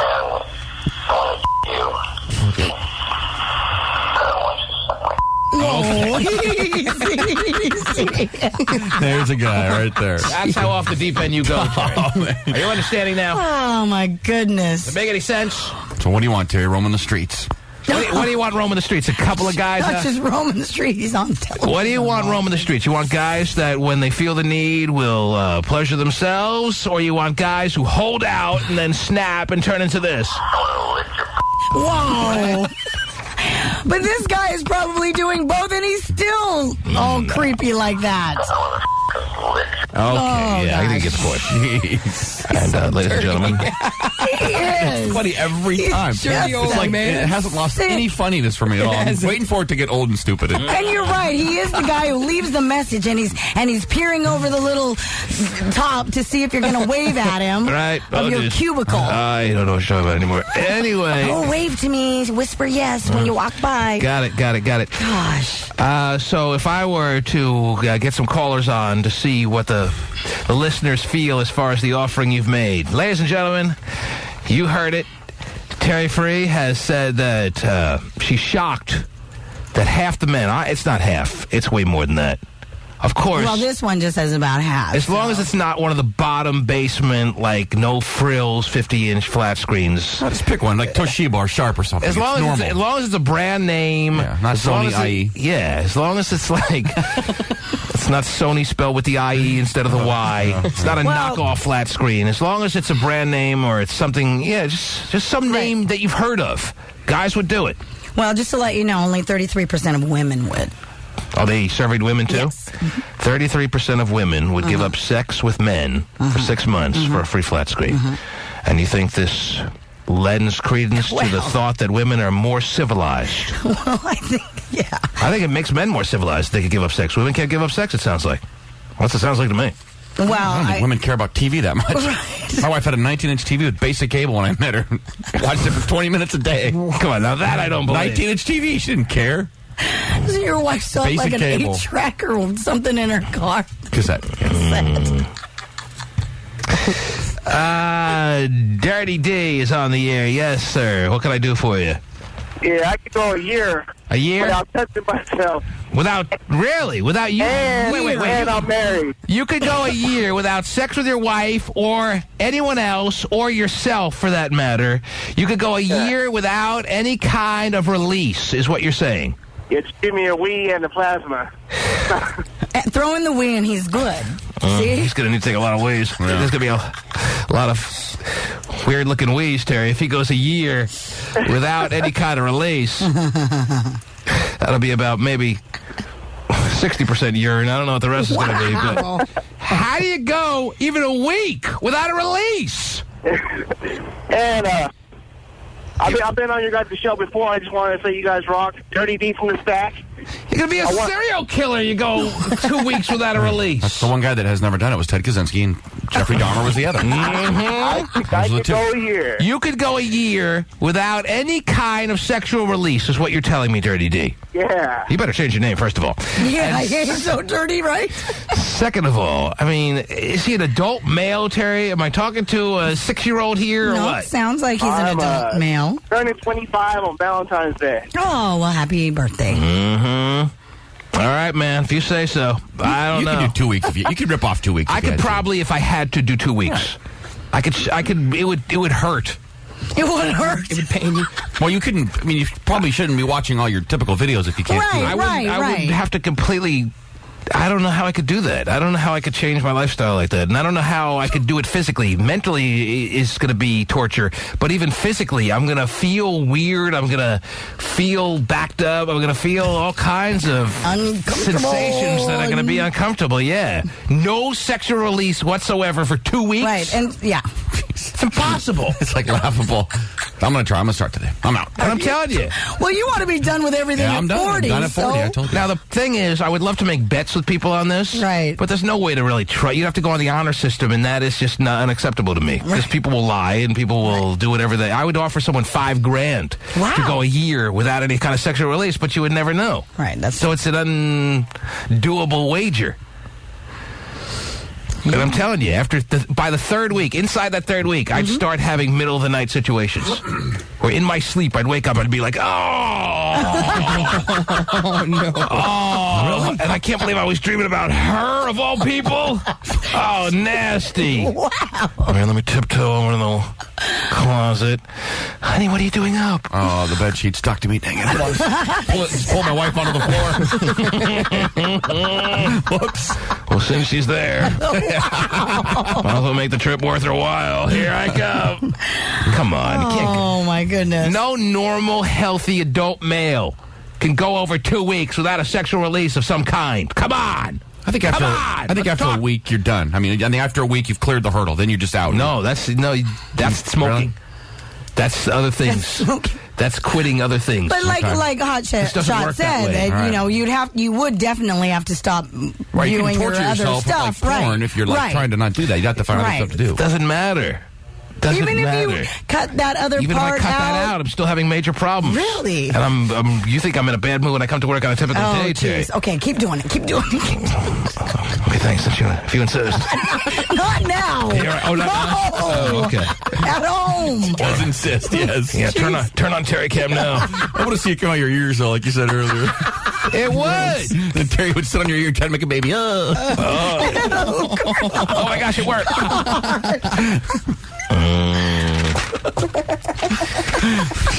Tammy wants to give her thoughts on this situation. Yes, Tammy.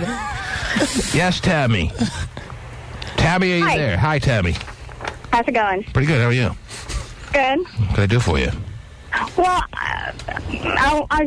I cannot, to me, myself, I cannot go without sex for a week or two. For anybody there that says that they can go for a year without sex, that's impossible. They're not being honest. Now again, I can, as I don't care if I get a plasma or not. It's those things you can save up for that. But you can save up. Well, she doesn't see the point. I understand that there are. I mean, truly, I understand that there may be people who feel the need for that. I mean, but there are also those people out there who it's not that big of a priority. She'd rather scratch and claw and save and spend her last buck on a plasma than having to give up the quality of life that comes about from the sexual experience, Terry. I understand that. Now, again, I want to make sure I'm perfectly clear. I could do this no problem. Mm-hmm. I could go the 6 months for a free, nice flat screen. It's got to be worth my while, Terry. I'm not taking some lousy brand, as I've now said a couple of times. Right. But I could do this as long as I can take matters into my own hands when need be. I'm good with that. I lived a long period of my life like that, not by choice. But if I had to do it by choice, it would only make it that much more special for me. Considering all the years in high school when I was dying to have sex and just no one was willing to even think about it with me, and most of college until I finally came into my own a little bit, Terry, and then I just started seeing what the world had to offer little by little. So I can do this, but if you're telling me, and I know that's not a part of this survey, trust me, but if you want to make it that way, that you can't do anything whatsoever, and you can't release at all, well, you could make it a 3-week thing and I ain't doing it. Not even. Keep your stinking plasma. I don't want to go nuts. It's not worth going nuts. Is there a monetary price there? I'd either go nuts, or after the 6 months, I'd be like, I'm a priest, Terry. Thanks for showing me the light. I found myself. I found my true voice. Yeah. Well, I guess... Yes. To me, I can't, because I think it's because I have a high sexual drive. Yes. So I understand, Tammy. Tammy is really horny. Wow. Tammy needs it as much as possible. Is that what you're trying to say, Tammy? I don't give a damn about a plasma. I really don't. Not unless you're straddling one. Oh, yeah. Women named Tammy are usually pretty horny, I think. Wow. What is it about the women out there named Tammy that just have no say in the matter? They are destined to be real horned up ladies. Wow. Why is that the case, Tammy? I think because we're very special creatures. Oh, okay. That's the answer I thought. Yeah. Anyway, are you alone right now? Are you single? You got a boyfriend? What's your status? I have a boyfriend. You have a boyfriend. We've been together for 2 years, and our sexual, our sexual relationship is very healthy. I would say you're completely satisfied. You are a completely satisfied woman. Yes. Now, what does he do for you?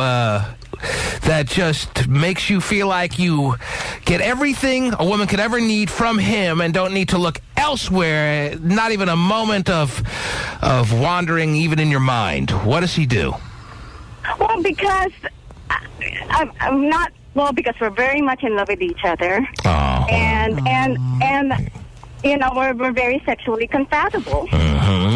That does make a huge that is difference. very important. Yeah, I agree with her on that. Is he very non-selfish when it comes to sex, and he's very interested in making sure you're taken care of? Is there that aspect, or? Well, just the dynamics between us. It's just a great chemistry. Not only on the sexual... not only in a sexual way. It's just a wonderful mental... We just get along so great that, the sexual part of it is even better. So I'm very satisfied. What doesn't add up here, Terry? No, I agree with her, actually. I understand where she's coming from. Give them 2 weeks and then they're broken up, or what? No. You guys live together? Say that again? You guys live together? You and your boyfriend live together? Yes.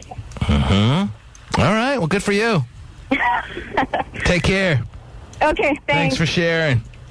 Not really. Oh, wow. Anita's on the line. She's given up sex since New Year's, Terry, and she's going to tell us how that's been for her if you want to take her call next. Sure. Wow. I don't know if she made it a resolution. It almost sounds like, since she's given up sex since the year started, that it must have been some kind of resolution she made. Is that a correct assumption there, Anita, or what?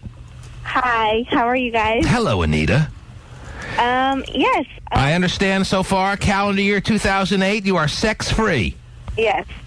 Now, why is that the situation? Was there something late in the year that made you decide to make it a New Year's resolution, or it just happens to be coincidental timing? Well, last year I had a really kind of a hard time with my ex. 4 abortions in 2007 will do that for you? Whoa, no. That's a little much. That's more than a hard time, I think. What kind of hard time did you have in 2007 that made you decide I want to be sex-free in 2008? Well, a boyfriend cheated on me with a family member. Oh, well. What family member? So we just are completely clear here. Was it a sister? Was it a cousin? A cousin. Yeah. The sister would sting a lot more, obviously. How bad Well, does it... unless they're really close. The cousins could be really close. Third cousins? We were second cousins. We weren't really ever really close, but we did grow up with each other and everything. So it was really hard. And how'd you find out for sure that your boyfriend was having sex with your second cousin? Family members kept speculating stuff and kept telling me, so then eventually the truth just came out. And how serious were you and your boyfriend when he was cheating on you with your second cousin? Were you pretty damn serious, or We were engaged. Oh, that's pretty serious. Oh, yeah, I would say so. Had a date set and everything? That would certainly, kind of wander to the serious proportion. All right, and so you're engaged to be married to this guy, and little do you know until you actually did find out he was having sex with your cousin. Yes. Wow. It hurt. Is your cousin hotter than you, and he had no choice, or what? Well, of course I'm going to be, upset. I'm going to say no because we don't talk, but I guess he has something. So there's no forgiving this cousin for the rest of your living days, or could there be something that comes about that would cause you to allow yourself to forgive and forget? Or not forget, but maybe forgive? I've always been there for my family, but as far, I can't say the future, but as of now, probably not. And how about the rest of the family as far as their position towards her? Are they, like, ostracizing her from the family, or they're totally cool as far as being cordial to her and speaking to her, and it's just you, or what's the situation there? Well, some family, my brother, my sisters, and my mom and dad totally don't want nothing to do with her. But the rest of the family, they're... Now, did you always, kind of know she was just a big slut, or this really opened your eyes to this cousin? Did you always know that she had, really horny, slutty tendencies, or this caught you completely off guard? It caught me I heard stuff, but I didn't think it was true because she's a family member, I didn't think she would ever do that to me. You always heard rumors about your own cousin, but you never really bought into it until they smacked you right in the face. Well, no one wants to believe anything negative about a family member. Or someone that's supposed to be close to you. Wow. How long do you think it was going on? How long do you think behind your back, your fiancé and your cousin were just running each other's joints like there's no tomorrow until you found out? I believe it was going on for a few months. Oh, that's hot. That's so hot, Terry. Why am I getting so turned on? What do I got more than a half tank right now? Wow, you definitely can't go 6 hours. Now, are they still together? Yeah, they are. Really? And they come to family functions and everything as a couple? Gosh. They're still together, but you know what? They deserve each other. Oh, if that makes you feel better, fine. But you know what? But they're still, but how bad is that? They come to family functions and everything. Do they look good as a couple together? Oh, jeez. Now, come on. Well, my family doesn't really like them, so we welcome the family gathering. Wow, but you're a really close family that has all kinds of, get-togethers, more than the average family. You have a lot of, picnics and and dinners and stuff like that. Is that the situation or what? Well, we have family gatherings. The last family gathering we mainly had was my cousin's wedding, and she was in the wedding. That was hard. So you're sitting there staring at her at the wedding, and your ex-fiancé is in the room as well, obviously. No, he wasn't invited. He didn't go. He made it loud and clear that he wasn't invited. Wow. I did okay. I made sure I looked good. I wore a really nice dress, got my hair done, and plus I had a hot date. Mm-hmm. Did this all to try to save some face, Terry. She had what else she had a could pimple. you do? She wouldn't have gone to that wedding. Seriously, what else could you do? Oh, man, it's got to be tough. All right, so because of that, you've sworn off sex for the near term. Yeah. You think it makes sense based on what happened to you to swear off sex completely? Isn't that a little overdone, Terry? Not necessarily. Maybe she's just trying to reconnect with her and just put her priorities in order, and that's how she's doing it. Isn't that a ridiculous reaction? No, because it's of what not. happened, because there was a bad guy out there and a bad guy and a family member that did her obviously wrong. That screwed over her own blood. Yes. She has to overcompensate and just compound the situation that much more by swearing off sex completely. Right, until she's ready again. So there's nothing wrong with that. That's okay. A typical overreaction by an emotional female out there. Kudos to you, honey. That goes beyond the call of what's necessary. Very predictable and unnecessary. Not unnecessary. What do you want her to do? Slut around and get back at him? Hey! Terry, there's a happy medium between slutting around and swearing off sex. Okay, maybe you're not aware of that. No, listen, but for her, that is her thing. What's a happy medium? She's okay with being, she's comfortable enough to know that, I got hurt, I'm not ready to branch out because I'm vulnerable. Oh, and that's the thing. That's the best time in your life. Anyway, so how long? So you haven't had sex since 2008 began. And how has it been for you so far? Me? Yes. How has it been since you have sworn off sex? How has the time been? Great. The sexless time? Honestly, without being in a relationship or being involved in anything, I've been able to focus with work. And Why would you want to do that? Yeah, make your CEO more money. Yes, way to go. I just recently got a promotion at That's because your boss is trying to hook up with you. But now I'm on fries. I used to be on floor duty. All right, so you got a promotion. What do you do for a living? I have two jobs. I work at Clark Shoe Store, and I'm a supervisor over there. Wow. And then I work part-time at Gymboree as assistant manager. Wow, so you have found that you're making big strides in your career paths, and you don't think this would be the case if you were distracted by men and sex. Well, I'm not going to be able to come in today. That's fair to say that you're able to focus more on other things like work if you were just to completely rid yourself of men and sex, and that's what you're basically doing. And how long do you expect that this open wound that you're dealing with is going to be stinging, and you're going to need to shoo men away and eliminate the prospect of any sexual situation? How long do you expect this to go on for? Do you think the year goes completely through and you don't have sex? Do you think you'll be having sex in 2008? Yes or no? I would like to say no, but we don't know. I would like to stay strong, and keep my promise that I make to myself. The promise was that you would go 2008 without having any sex. Yes. Wow, she made a... This is my year This is her year. So it was a clear-cut resolution she made. She promised herself that in 2008, she's going to steer clear of any schlong that may present itself, Terry. She's going to say no, no, no. And already it's paying dividends. Right. So she's feeling good. She's just focusing on herself and doing what she needs to do. Mm-hmm. There you go. Kudos. Good job. I'm clapping on Terry Kim. Terry, what's today's date? Today is the 11th of February, 2008. I say because of this call that has now re-inspired her, because she was wavering over the past few days, I have a feeling. I say that this call that she's made to us re-inspires her for another solid month or so. I say there's no way, and I'm saying this legitimately, I don't think she makes it. I'm not saying this as a joke. I'm going to give you my real thoughts on this. Because there's a million jokes I can make here. I know you're going to. I don't think she makes it to May.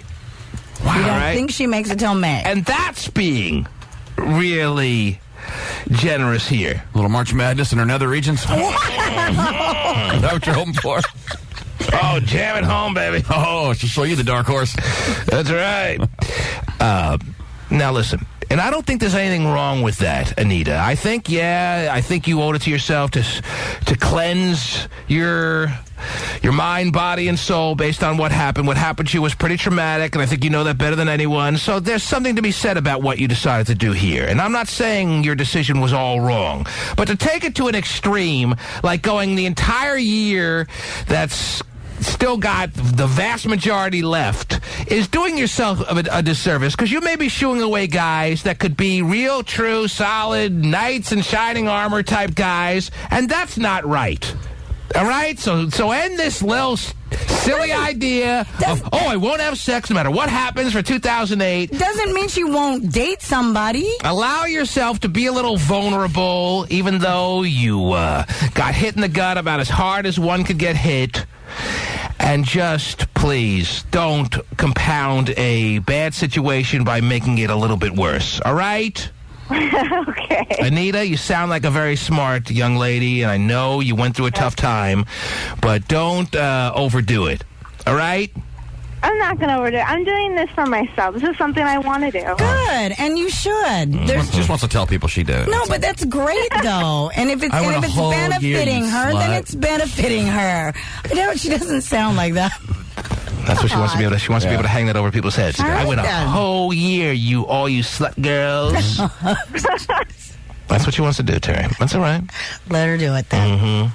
And what is that going to prove? What's it going to prove when It's for herself, okay? When December 31st, 2008 hits us, and she accomplishes her goal, then what? It's going to be the most non-fulfilling little goal that's ever been achieved in a person's life. She's going to be like, I made it.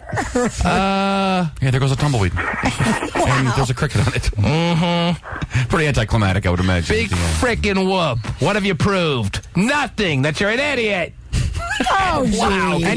And the thing I'm realizing very clearly here is you're not an idiot, Anita. All right? So stop acting like one. You're doing fine. Keep up the good work. It's impressive that you made it a month and a half. Keep going. You're completely cleansed now. There's no need for any further cleansing. I'm not saying run out and just dive bomb onto the first guy that comes along. I'm saying you should be very choosy, pick and choose, but don't decide for reasons that you've described that you need to swear off sex. When the situation is right, have sex. All right? Anita? I hear what you're saying. When the situation, here's what the decision you should be making. I have decided that when and only when the situation is right, I will have sex. All right? Okay. Swearing off sex. Swear it off. It's dumb. Stay focused. And you're not dumb. So stop being someone who's acting dumb. All right? Okay. All right, Anita. Take care, baby. You too. Because believe me, your cousin hasn't stopped having sex. She's having it right now. And she understands that. I think she got it. And your ex-fiance has never loved it more. Oh, jeez. Oh, wow. That's nice. Stay Anita? strong, Anita. Oh, Anita never did that to me before. Oh, you guys are terrible. That's what Anita. Anita, listen, I want you to call us back and keep us updated on the progress of you and your resolution. Because don't let me influence you. I'm just giving you my opinion. You can do as you decide, obviously, okay? And you call us back and you keep us posted. I will. Take care, lovely Anita. You too. That's lovely Anita. I like Anita, Terry. Yes, she sounds very nice. Took it right in the gut. Wow, yeah. She should have been taken in the Steiner, and then she wouldn't have had to take it in the gut. Oh, my gosh, no. Oh, you know that cousin's taking it in the Steiner, Terry. So be it. Gotta go elsewhere to find it. So be it. Oh, wow. Well, then he wasn't the right person. Obviously, he wasn't the right person. Right. And she found out in actually an easy fashion that he wasn't the right person. As devastating as this was, probably would have been as devastating, if not more, if they would have gotten married and she realized what a schlub he really was. Definitely. Blessing in disguise. Consider yourself lucky and stop being this overcompensating, wounded soul. Well, I'm swearing off sex. So there. Yeah. It's just one more name you crossed off the not him list. Not the one. I'll show the world. I'll swear off sex. Please. I'll be swearing off exercise for the next year. If anybody cares, I'll be keeping you all updated. You've been doing that for many years. That's true. That's got quite the streak. Got a head start. Bigger than streaking his underwear. Okay, Oh, wow. there it is. The T-Man Show. Oh, yeah. Oh, whoa. We flipped formats. Woohoo! We're rocking out in the AM. This will wake you up. Yeah, definitely. Pasty. Oh, jeez. That doesn't sound like Plies to me. Do you realize maybe there was a minor error in your song selection there? Minor? Yeah, I'd say that's pretty major.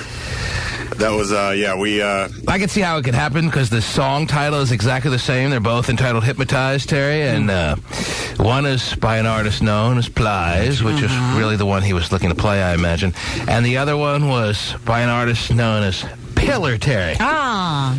So it's that close in both areas. Same title and almost looking like the same artist.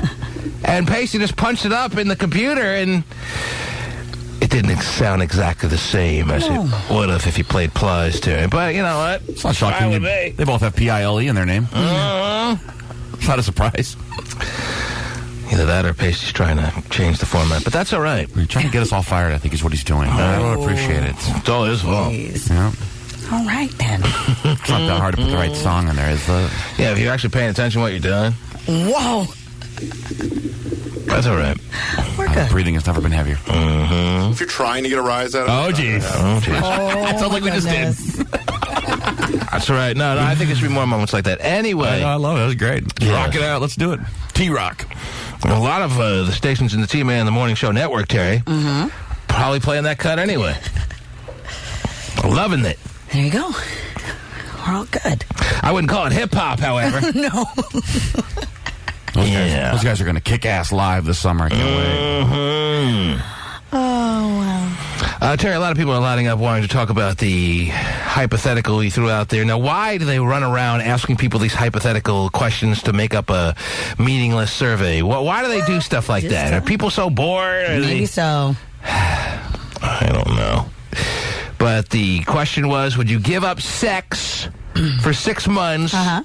And in return, you get a flat screen TV, 50-inch in size. Yes. After 6 months without it, Terry, you're going to need a 50-inch just to make up for your lost time. Maybe it'll grow to 50 inches. We still backed up. Brenda! Are you there, Brenda? Brenda, you're on the air, yes. Yes, I am. I'm actually in my doctor's office right now. Well, we know the reason why, but you probably don't want to tell us on the air. It's very embarrassing. What can we do? Why are you at the doctor, Brenda? Just really sick with bronchitis. And sick with bronchitis, and yet she felt the need to wait on hold to get her thoughts in on this morning show, Terry. That's how dedicated the listeners are. Yes. Yes, I lied. I told her I was on hold for the doctor's office. She's waiting to find out if she has pneumonia, but she has to get her thoughts in on going without sex for 6 months. Wow. That's a necessity. Yes, Brenda, what can we do for you? Actually, I just want to make a comment on that, but I'm being told to get off the phone for my blood pressure. Wow. There's no way in the world that guy's going to go 6 months without sex for a plasma TV. That's crazy. And you're 180 over 90. You want to get that down. Okay. Brenda, I'm glad you think so highly of the male species that you don't believe any man can go without sex for 6 months. Believe it or not. I'm a 35-year-old woman, and there's no way I could do it either. Believe it or not, I said very clearly that it's very simply understood, Terry. If a man can do the solo sex thing, any man can do the 6-month thing if he's inspired, and if the plasma TV, if it inspires you to do it, well, then you can do it. Any man can go 6 months if he's inspired, and the plasma could probably inspire a lot of guys. So the answer is that yes, it's very possible, and that makes you wrong, Brenda. But thanks for thinking so little of men. Maybe you just have such the dynamic vagina, and maybe the doctor wants to examine that to verify that no man could go 6 months without you if he's had you before, Brenda. Maybe that's what you're meaning to say. You're so funny, T-Man. Maybe you have such a raging VJ. Whoa. Whoa, Rage Against the VJ. Love that band. We'll play them next. Well, that fits perfectly into our new format. That's right. Great. Maybe that's the case. Did I just say the V word in full, Terry? No. I didn't. Okay. No, he didn't. No. I wouldn't have repeated it if you did. What did I say before that, though? Same. I think I might have said it. I made a promise. But anyway, I promise starting now. Okay. Very good. Thank you, Brenda. Have a full dossier of your record sent over immediately. I want to check you out. She's at the doctor, currently being examined. And she wants to get her thoughts in. I know. Got some bronchitis. But hold on. She didn't sound all that bad. She sounded fine to me. Next. Anyway. here's an email that I got in, Terry. A guy out there has... see, the long and short of this email, I'm not going to read it in its entirety. It goes on and on. But a guy was engaged. Mm-hmm. The engagement didn't last. Okay. They never made it to the altar. They called it quits. It was kind of not the best breakup in the history of the world. And he's moved on with his life. Oh, all right. A year or so passes by, and he gets an invitation to his ex-fiance's wedding. They haven't really kept in communique, if you will. And she invited him to his wedding. He thinks that he was just invited to basically stick it to him. He's wondering how much of a revenge factor was involved here. How much was this an effort to, like, get him jealous? That's how self-centered guys are. Girls get married, and the guy's thinking that he got invited. Well, I mean, there was really no reason to invite him if they haven't kept in communication after more than a year has passed by. Now he gets an invitation, and he wants to know if his theory is right, that the main reason he got invited is for the ex-fiancé, the ex-girlfriend, what was supposed to be his wife, but it never made it there, is just doing this more to show him how great she's doing and how able she was to make it without him than really her wanting him at the wedding. If you were to break it down in percentage terms, I'm sure nothing is 100%. I'm sure she didn't do either 100% with that being the motivation. But if she was leaning one way more than the other mentally, I agree with him. That it's a revenge thing? That it was more of, hey, look at me. I'm doing fine without you and your lousy ass. More than, oh, I just really want you at my wedding because you're such a good friend. And I don't feel like I can get married without all my good friends there. So I want you to show up. There was less of that than there was him. She wants to stick it to him, Terry. I'm getting married and look how great my guy is and all that crap. Could there be a possibility that even though they're not in contact or anything, that their breakup, does it say anything about their breakup being a bad breakup or a good breakup? I said that. He pointed out. Are you listening, Terry? The show is really catching on. I am. But the program. I know it's a 7-second delay, especially in your head. He pointed out that their breakup was not a good breakup. Okay. I just wanted to... You listen to every detail I say. Don't lose focus. Why could you write a little happy smiley face in the chat room and listen at the same time? Come on. It's not happening. He has talked to her a couple of times since the breakup, he says here, but they're not involved. We're really not involved in each other's lives anymore on any level. We really don't talk. Haven't spoken in the past 6 months. The other day I got an invitation in the mail. It's to her wedding. I had no idea she was even engaged or involved on any serious level. I was shocked, not that I was just invited, but that she was getting herself married that quickly. But I start to think, and he's beginning to think that he got invited. She could have easily just shot him an email saying I'm getting married and not invited. He thinks he's being invited more to have it stuck in him as to how she's doing fine without him more than I just want you there because I really have a friendship type feeling towards you and I want all my friends there. And he's right. And he's right. Women love sticking it to the guys that they feel have done them not right, Terry. Or that things went wrong and they want to show that person that they still have feelings for, that I'm doing fine without you. Of course she still has feelings for him. Probably more feelings than just for the guy she's marrying. Wow. Absolutely. Jeez. I'm surprised the new guy wants him at the wedding, you know, the fiance. Yeah, that is kind of surprising. Guys don't have any say in the matter who gets married. Women have all the say, all the power. They get whiny. They get all... Well, you go through the list together, and you would think that... Wow. You would think that... You don't want your wife's ex-husband or your fiance, or ex-boyfriend or whatever. Right. You don't want any of your wife's ex-boyfriends. She wants him there, and she presses hard enough. Guys concede on those things, no problem. Not without a big fight and wondering, why do you want him there so bad, like you pointed out? I don't know. Maybe it's just my personality, but I wouldn't fight it. If my wife wanted some guy at her wedding that she used to date and she felt strongly about it, I wouldn't be, no, I'm against that. I'm putting my foot down. Something weird about another guy there that's violated my body as many times, or my wife's body as many times as I have. I'm going to keep that to one person in the room, and that's me. Well, the other thing, too, is not just a boyfriend, it's the ex-fiancé. I mean, they were just, going to get married, so that's a little bit... I know a girl that got married that told me that if only my husband knew how many guys were at my wedding that I had sex with. That's kind of hot. Oh, really? Yes, indeed. I tried to keep that to a minimum. And the only difference between her and most women is she actually had the guts to come out and say it outwardly, Terry. Wow. That's great. But do you disagree with me? Because even though you'd be wrong, Terry, you have a right to disagree with me. That she could have easily just invited him because she considered him a friend and wanted him there, and that's the real, true, overwhelming reason as to why she invited him, and not because she wants to stick it to him on some level. You would be wrong if you disagree with me, but you have a right to disagree. So Never do you mind. disagree? I'm not going to disagree. No. If you disagree, anyway. If you disagree, then say you disagree. I do disagree. Well, you're wrong.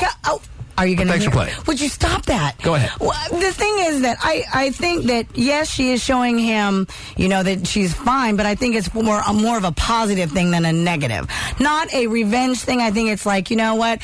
I've, gotten beyond our relationship. I'm cool with you. Although we were, once going to do this, I realized that you were not the right person, and I'm big enough to admit that and still be okay. And this is my way of showing you that.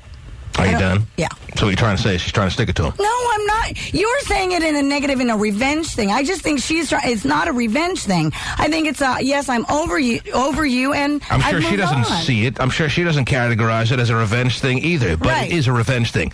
Look how well I'm able to fly with my own wings that you have nothing to do with. I don't fly, but I'm doing way better than we did. I'm getting married. We never did. I couldn't be better. I think, and see, I am marriage material. Well, but the thing is that if he's thinking of it as a revenge thing, then maybe it's something on him. Maybe he's feeling that he's not over her, and maybe he's feeling that he made a mistake. He's feeling that way because that's what she's trying to convey, whether she recognizes it or not, Terry. I just think she's trying to, give the olive branch and say, hey, everything's great, and I've moved on, and we can be friends. That's the way she's trying to present it. But deep inside, psychologically, she's doing it for the following reasons. She wants to show him that she's capable of being married by some guy. All right, okay. Because he's probably the one who backed out more on the engagement than she did. So she wants to show him that she's marriable. Marriable is a word, Terry. She wants to show him that she's not sitting around suffering since they've broken up, that she's done so well, that she's gotten so engulfed in a new relationship that it's led towards marriage. And that she's able to soar without him in her life. A.K.A. stick it to him. And that's the only reason when he walked to his mailbox why there was an invitation to her wedding in it. So he's not happy for her? He's fine. Saying, well, if that's the case, then it's not a revenge thing. He's kind of bugged by the fact that she needs to go so out of her way to stick it to him. Why is he so bugged? He must still have feelings for her. Not exactly. $50 gift card to Pottery Barn to move on with his life. I'm out. Oh yeah, that's the second question. The second question is, should he show up to her wedding? Would she be more gleeful if she does? He wants to know if she would be more gleeful, because he knows that she's trying to stick it to him. Sure. Would she get more satisfaction out of him saying he's not going, or him showing up? And that's a tough one. That's a much tougher question to answer. I don't know what would make her more satisfied.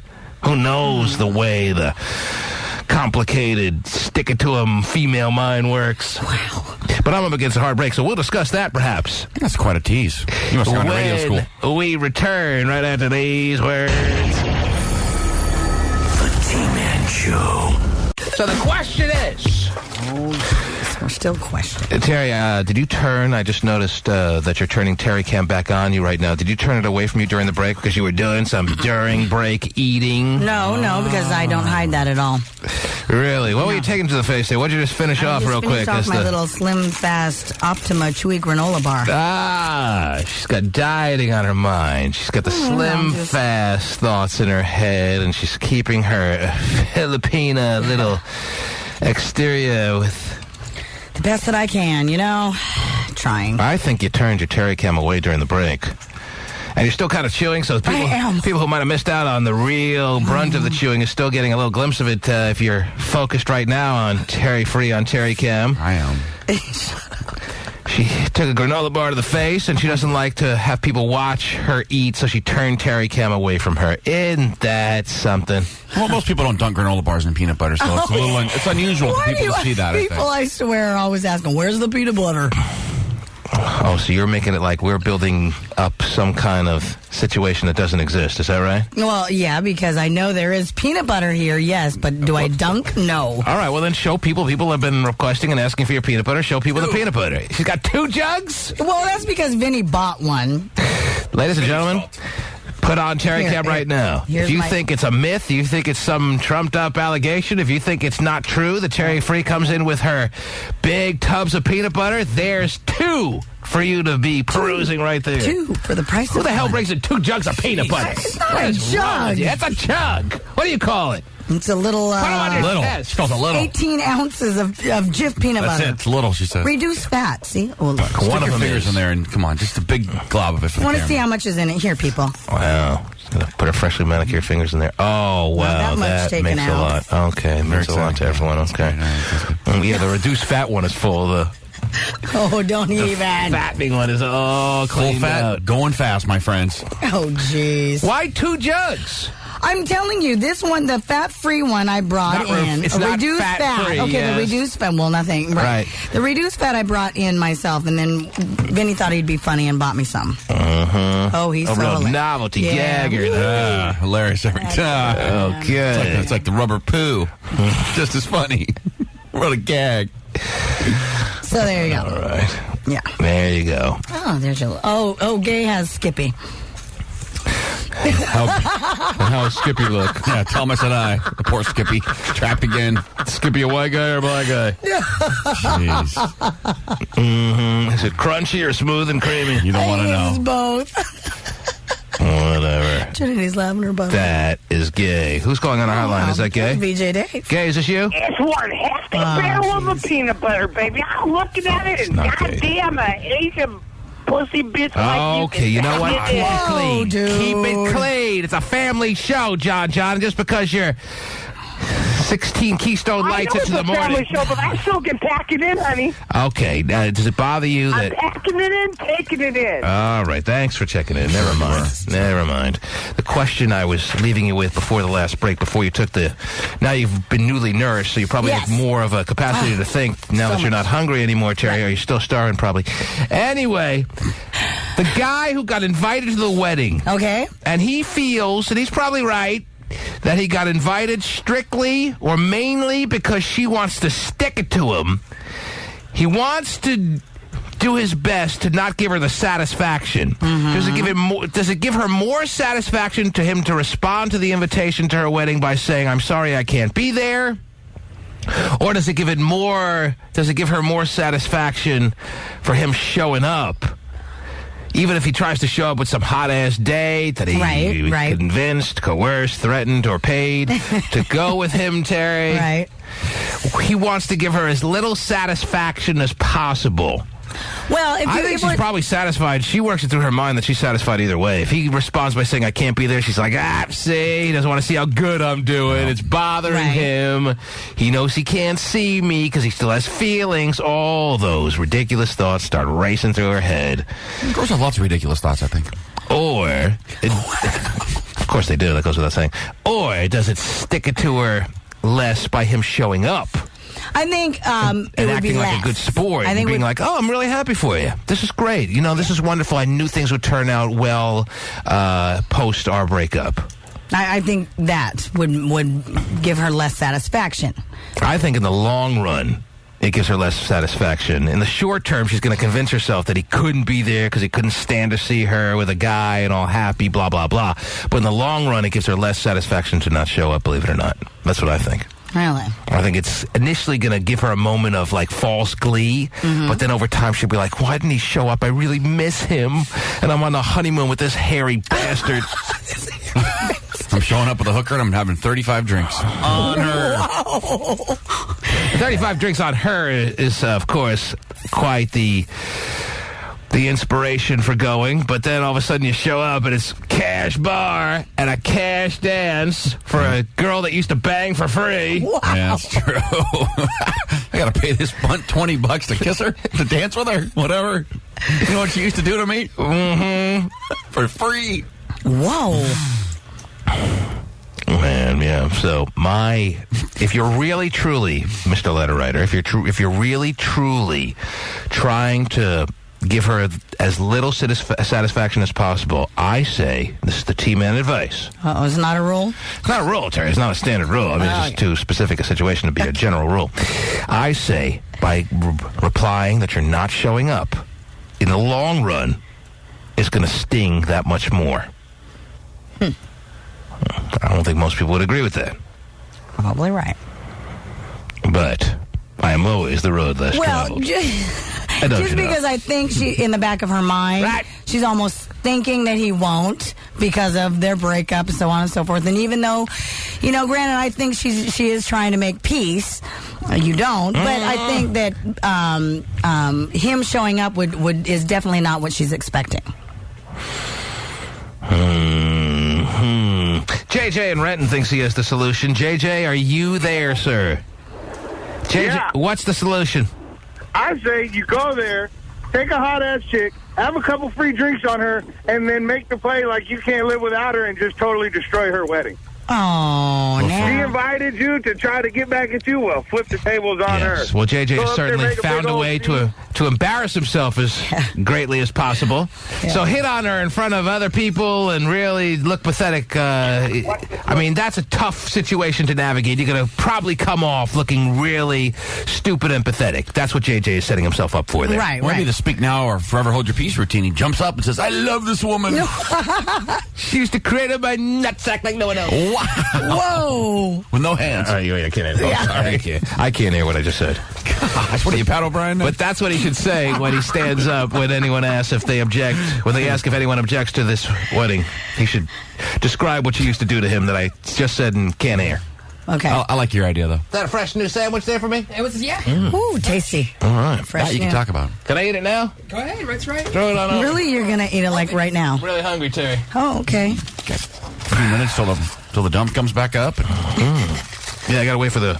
Oh, I'm spilling it all over the board. There's going to be crumbs everywhere. Right. English muffin. All right. What do you got, Terry? What kind of sandwich are we enjoying today?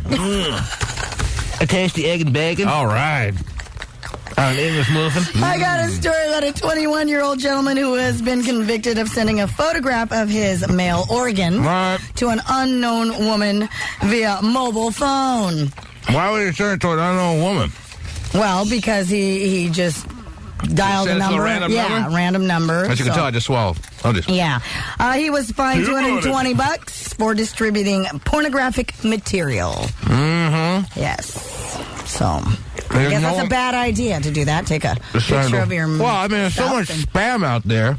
But still, you shouldn't... I got, like, about a month or so ago... Would you like some water? You look like you need some water. I got an email of someone sending me a picture of Santa in all his glory. Wow. In his red suit and everything? In his red suit. And that wasn't the only thing that was red, Terry. Oh, jeez.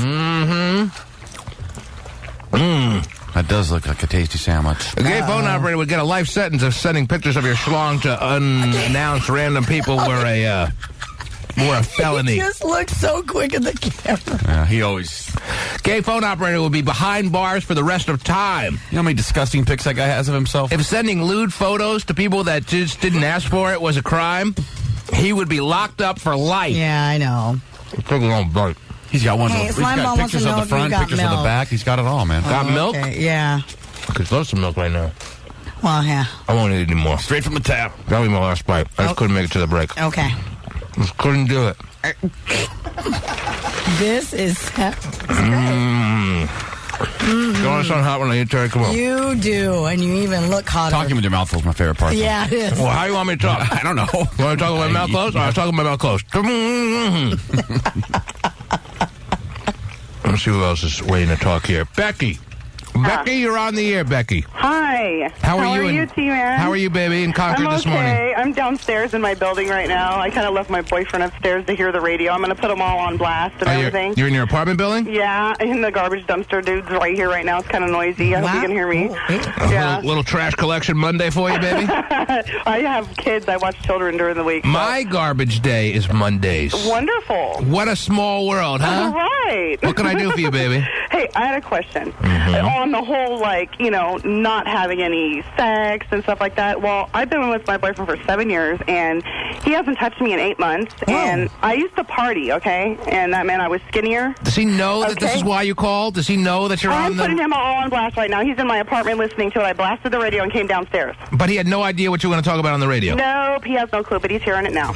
Wow. Yeah, that's what he gets. Does he know I'm how kind of pissed off about it. You know obviously, does he know how fed up, just to the lengths of your fed up status that you're at? Yeah, I'm 33 years old. I'm in my prime. I'm like, hello, and he hasn't touched me in fucking like 8 months. Okay. Yeah, what are you, paddle Brian, too? You can't say the F word. No, I really got to wait for it to ramp up. So let me just... Oh, Have another bite. Keep swearing, lady. He's So is starving. it really good or what? I got to take some of this bacon off. It's really bad. I mean, it's good, but it's bad. Yeah. Right? Sure. I can't eat that much bacon. Well, you could if you wanted to, really. Thank you for my options. Bacon's the fairy princess of the food world, man. Very. It's the greatest thing ever. I'm going to show some willpower. Oh, jeez. Come on, Really? don't. I'm going to show some... That seems like your strong point. I know, it's not looking like a strong point right now. I really wish I could turn this camera. I'm going to show some willpower. I'm going to take some of the bacon off the greasy sandwich. Oh, good. Okay. Nice of you to do that. Minus bacon. Because very generously, this place that made this fine sandwich, it's a good sandwich. Who made this? Very good people. What's the name of the new joint down there? It's just the Elliott Whatever. West Okay. something. All right, thank you. Whoever made it put like 6 strips of bacon on one sandwich. Wow. At least it seems that way. Extra bacon. I'll take 4 to go then. All right, Becky. Yes. Back to you. Oh, my God. Your boyfriend won't touch you sexually, Yeah, I don't get it. and yet he still wants to be a couple. I guess so. Now, why is it... How long you two been going out? Almost 7 years. 7 years. Well, that explains a lot. All right. Yeah, does it 7 years? And you said you were a lot thinner in the past. Well, yes. What was- I mean, I'm not huge. I mean, people, you know, I mean, I'm not going to say and be all conceited, you know, that I'm all that or everything. How much weight have you gained in 7 years, give or take? No, it's not. Oh, well, I mean, maybe 30 pounds. Not even that much. 30 You know what I mean? pounds. 30 pounds just... Well, how tall are you? 5'9". Oh, all right. So I'm still wearing misses, okay? Oh, just... Whoa, Pillsbury Doughboy just walked in. So how many... That kind of ruins an excuse as to why he's not having sex with her. Must be some other reasons that I canant figure out. Like, maybe she's completely annoying and obnoxious. Why don't you go up right now, walk up to your apartment and confront him and say, I want to know exactly why you won't touch me sexually. We have excuses like, oh, I'm tired, I worked out, and then I took a shower at the gym, and then I worked out again a little bit. Yeah, fine, that works for a day or two, but 7 months now. I mean, he can't keep making excuses 7 months. I want to hear you confront him. I want to hear you live on the air confront him, and let's hear how he reacks. Go ahead. And meanwhile, while you walk upstairs... He's going to have another bite of his lovely little sandwich. Take a bite of my tasty little sandwich. Tasty. Would you like some bacon, Terry? No, I'm good. His name's Naweed. Okay, hold on. I'm going to go in the door, and I got to turn down my radio. His name's Naweed? Oh, my God, listen to it. Okay, hold on. Ranking. All right.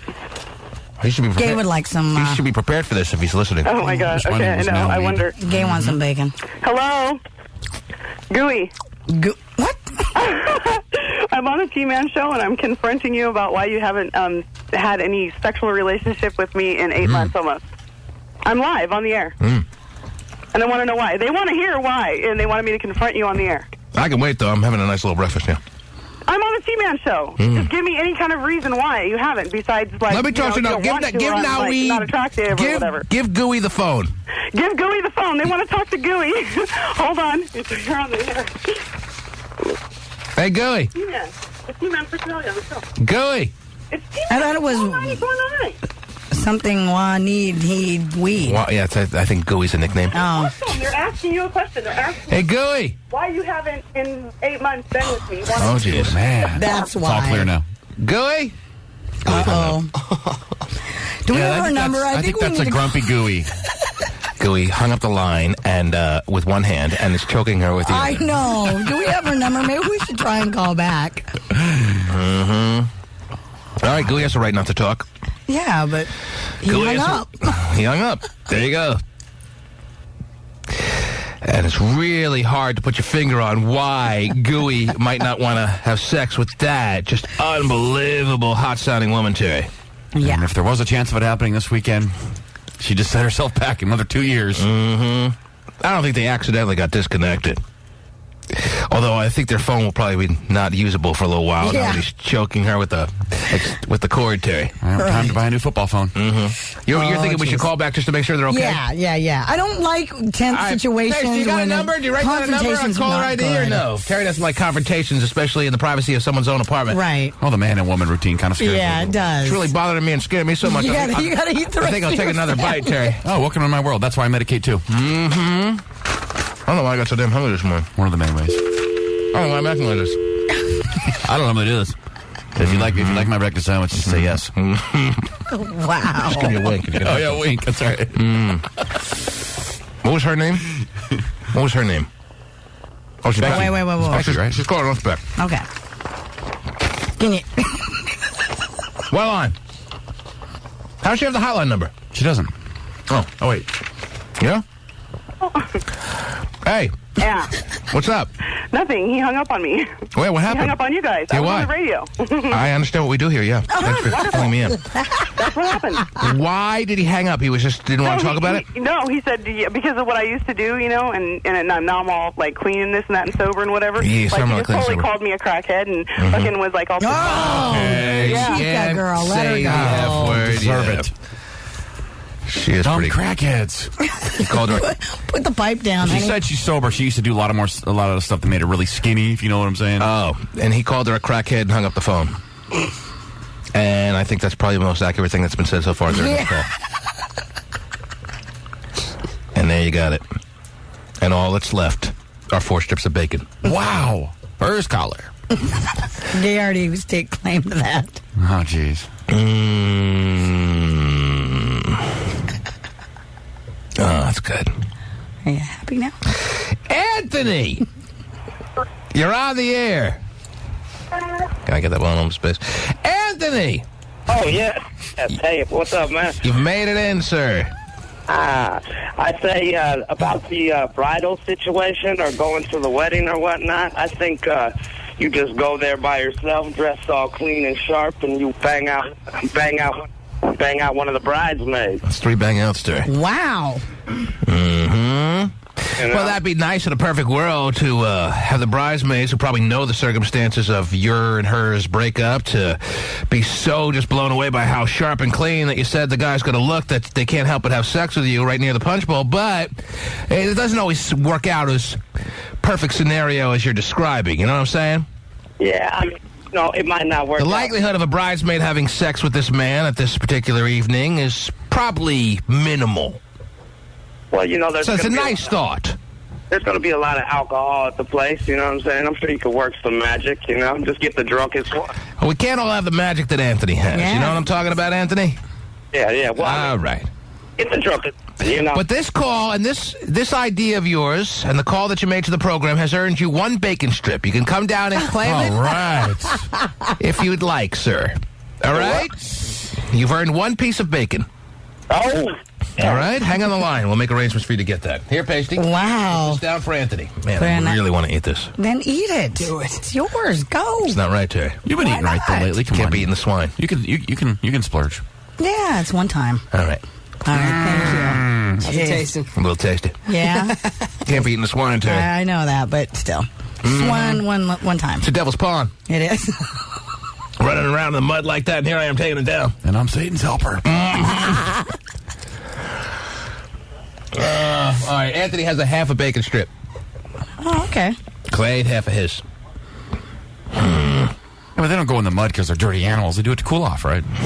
Yes. Right. Same reason you do, yeah. That's right. I can relate. So. Where to go now? Shannon, you're on the air. Shannon, hello. Shannon, me? Yes, I know there are 16 other Shannons that you're probably thinking that we're about to speak to, but you're the Shannon we're talking to. Hello. Sorry, it's not my real name, so I got a little confused. That's all right. You But- can use a fake name on this program, and as long as you're not confused by it, but it sounds like you just got confused by your fake name. Okay, so the girl that was just on about how her boyfriend or whoever he was won't have sex with her. Right. It seems pretty obvious to me that he's obviously boning somebody else. Oh, jeez. I mean, that's the typical. I mean, Yeah, it seems like a small little bitter woman's club is starting to develop this morning, today. Uh-oh. You see what happens when we start talking about conversations like this? The bitter women start surfacing sooner rather than later. He's probably boning someone else like my ex-boyfriend did. No. Now, I have another question, too, which is a little bit different. Well, already you've earned a strip and a half of bacon based on your comments on the record already. Yeah, so you can only add, I'm sure. Go ahead. What do you have to say real quick?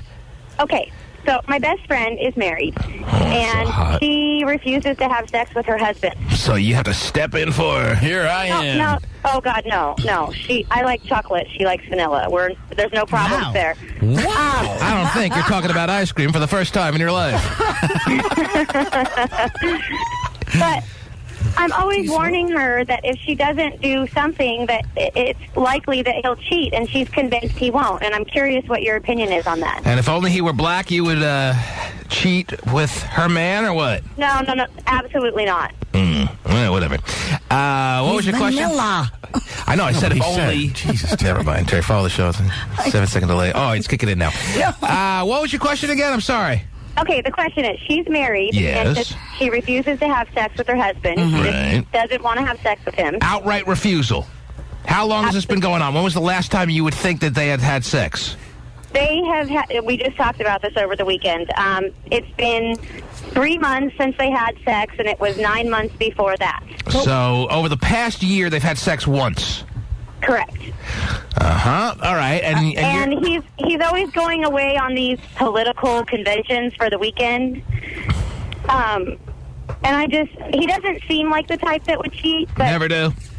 Right. But, I mean, if he's not getting it from his wife, don't you think that... Well, those political conventions are ripe for all kinds of frivolous sexual activity, don't you know? Especially if he's with the Democratic Party, is he?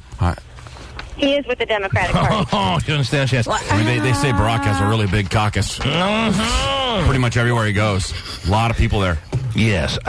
So I think that there is that possibility, especially for a man whose wife refuses, and he's not on board with it. It's not like they both kind of agree that they love each other, but they're going to have like a sexless marriage for a little bit of time. He wants it bad, and she keeps refusing him sex. Yes, he asks for it all the time. But what's the refusal for? Is she just not a sexual person? Did he not know that going into the marriage? I don't get that whole thing. Some women just lose interest in their husbands, Terry. That just happens, believe it or not. She actually used to be very horny, wanting it all the time. And then as soon as they got married, very shortly after. Do they have kids now or anything? Because a lot of time it happens when they have kids. Do they have kids now or no? Yes, they do. And why are you so involved? Why are you so minding not your own business here?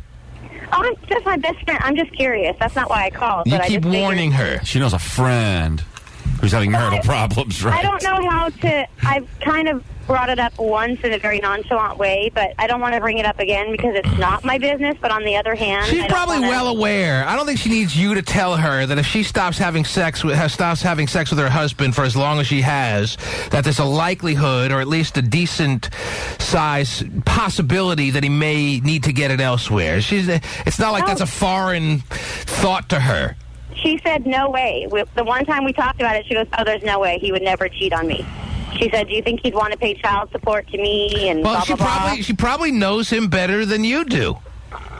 Oh, yeah. Wow, somebody's percolating. Whoa. Shouldn't eat that bacon. Anyway, so I think deep inside that you want to be the one to finally give him sex, but you don't want to admit that, even though he's vanilla. And there's probably a couple of chocolate chips in there somewhere. You should actually like Neapolitan. Oh, wow. And I think you should mind your own business, but that's just me. Whoa. No question. Busybody friends. Better have sex with your husband. Or else I will. But, man, you hear what she said, though, that her friend said?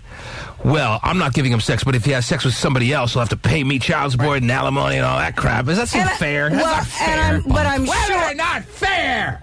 But I'm sure that conversation has happened, and that's why she's so positive that he won't cheat. Annoying bunt. Wow. If there's any righteousness, any fairness to the world, if a woman decides to not give her husband sex, fine, that's her prerogative. Right. But as long as he wears a condom, he should be able to go out and get it elsewhere. Yeah. As long as he's not bringing home little germies to the house, Terry. What is he supposed to do? Oh, is this what I signed up for? Great. Wonderful. I'm supposed to be faithful to the woman who's not having sex with me? Terrific. Well, you're going to need to go get some help there, people. What's the help going to do? She doesn't want to have sex with him. She doesn't want to have sex with him. End of story. Could be a condition or something. Maybe she's going through something Well, physically. while you're dealing with your condition, I'll go have sex with women, but I'll wear a condom. How about that? Because I'm going to be faithful to you. Right. That's my being faithful. I will faithfully wear a condom when I have sex with other women. I got respect for you. I'd rather have sex with you, but since you won't have sex with me, I will go out and have sex with other women with a condom. I do that because I have respect for you. Whatever. Well, what option does he have? Live a sexless life? Yes. Wonderful. Yes. Okay, great option. I mean, I think if anything, you talk about and you figure out what's wrong. What's the deal? Let's try and help this situation. I tried to work with you on this. Apparently, you don't want to work with me, so you work it out on your own and let me know when you're done. And then I'll stop having sex with other women. Why do you have to have sex with other women? Wait a minute. Why don't you just go? Why don't you need to release so bad? So go into the bathroom. Release away. That's what I signed up for in a marriage. Wonderful. Trying to be faithful. You end up getting some half-hearted, uninspired pity humps. You don't need them. And then you busted in on the laundry room where I'm doing what you told me to do, and you get mad anyway. Yeah, holding a picture of your sister. Everyone should just have a nice bacon, egg, and cheese sandwich. The T-Man Show. This song is the perfect lead-in to what I want to do here, Terry. This song is the perfect lead-in. You want to slow dance with me again? Weird. Show's almost over soon. Don't worry about that. Okay. You lead. Always be my baby. In honor of the John birthday that is today, Terry. Because it is, in fact, John's actual birthday today. He's 46 years of age. 46 years of age, baby. I'm living it up and I'm loving it. Okay. I was thinking that maybe Gay Phone Operator wanted to take it upon himself to use this moment as a time that he'd like to sing Happy Birthday to John in honor of his 46th birthday. Yes, Gay Phone Operator, the time and the floor is yours. If you would like to take this opportunity... Can I get his theme song first so I get wound up over it? Oh, jeez. All right, let me put John on hold on his own birthday. Gay! Yes, sir. Would you like... I know you would, but will you admit outwardly that you'd like to honor John on his birthday by singing Happy Birthday right now to him? Sure. Okay, Why not? ahead. Go ahead there. Happy Death Day to you. Jeez. Happy Death Day to you. I want you to die and kill your kid too. You can kiss my licking Monday ass, bitch. Is that the best theme song that you could sing? Bye-bye, Deaf Boy. Hope you don't have another one next year. Wow, that is not what I expected, Terry, but I love surprises. The T-Man Show.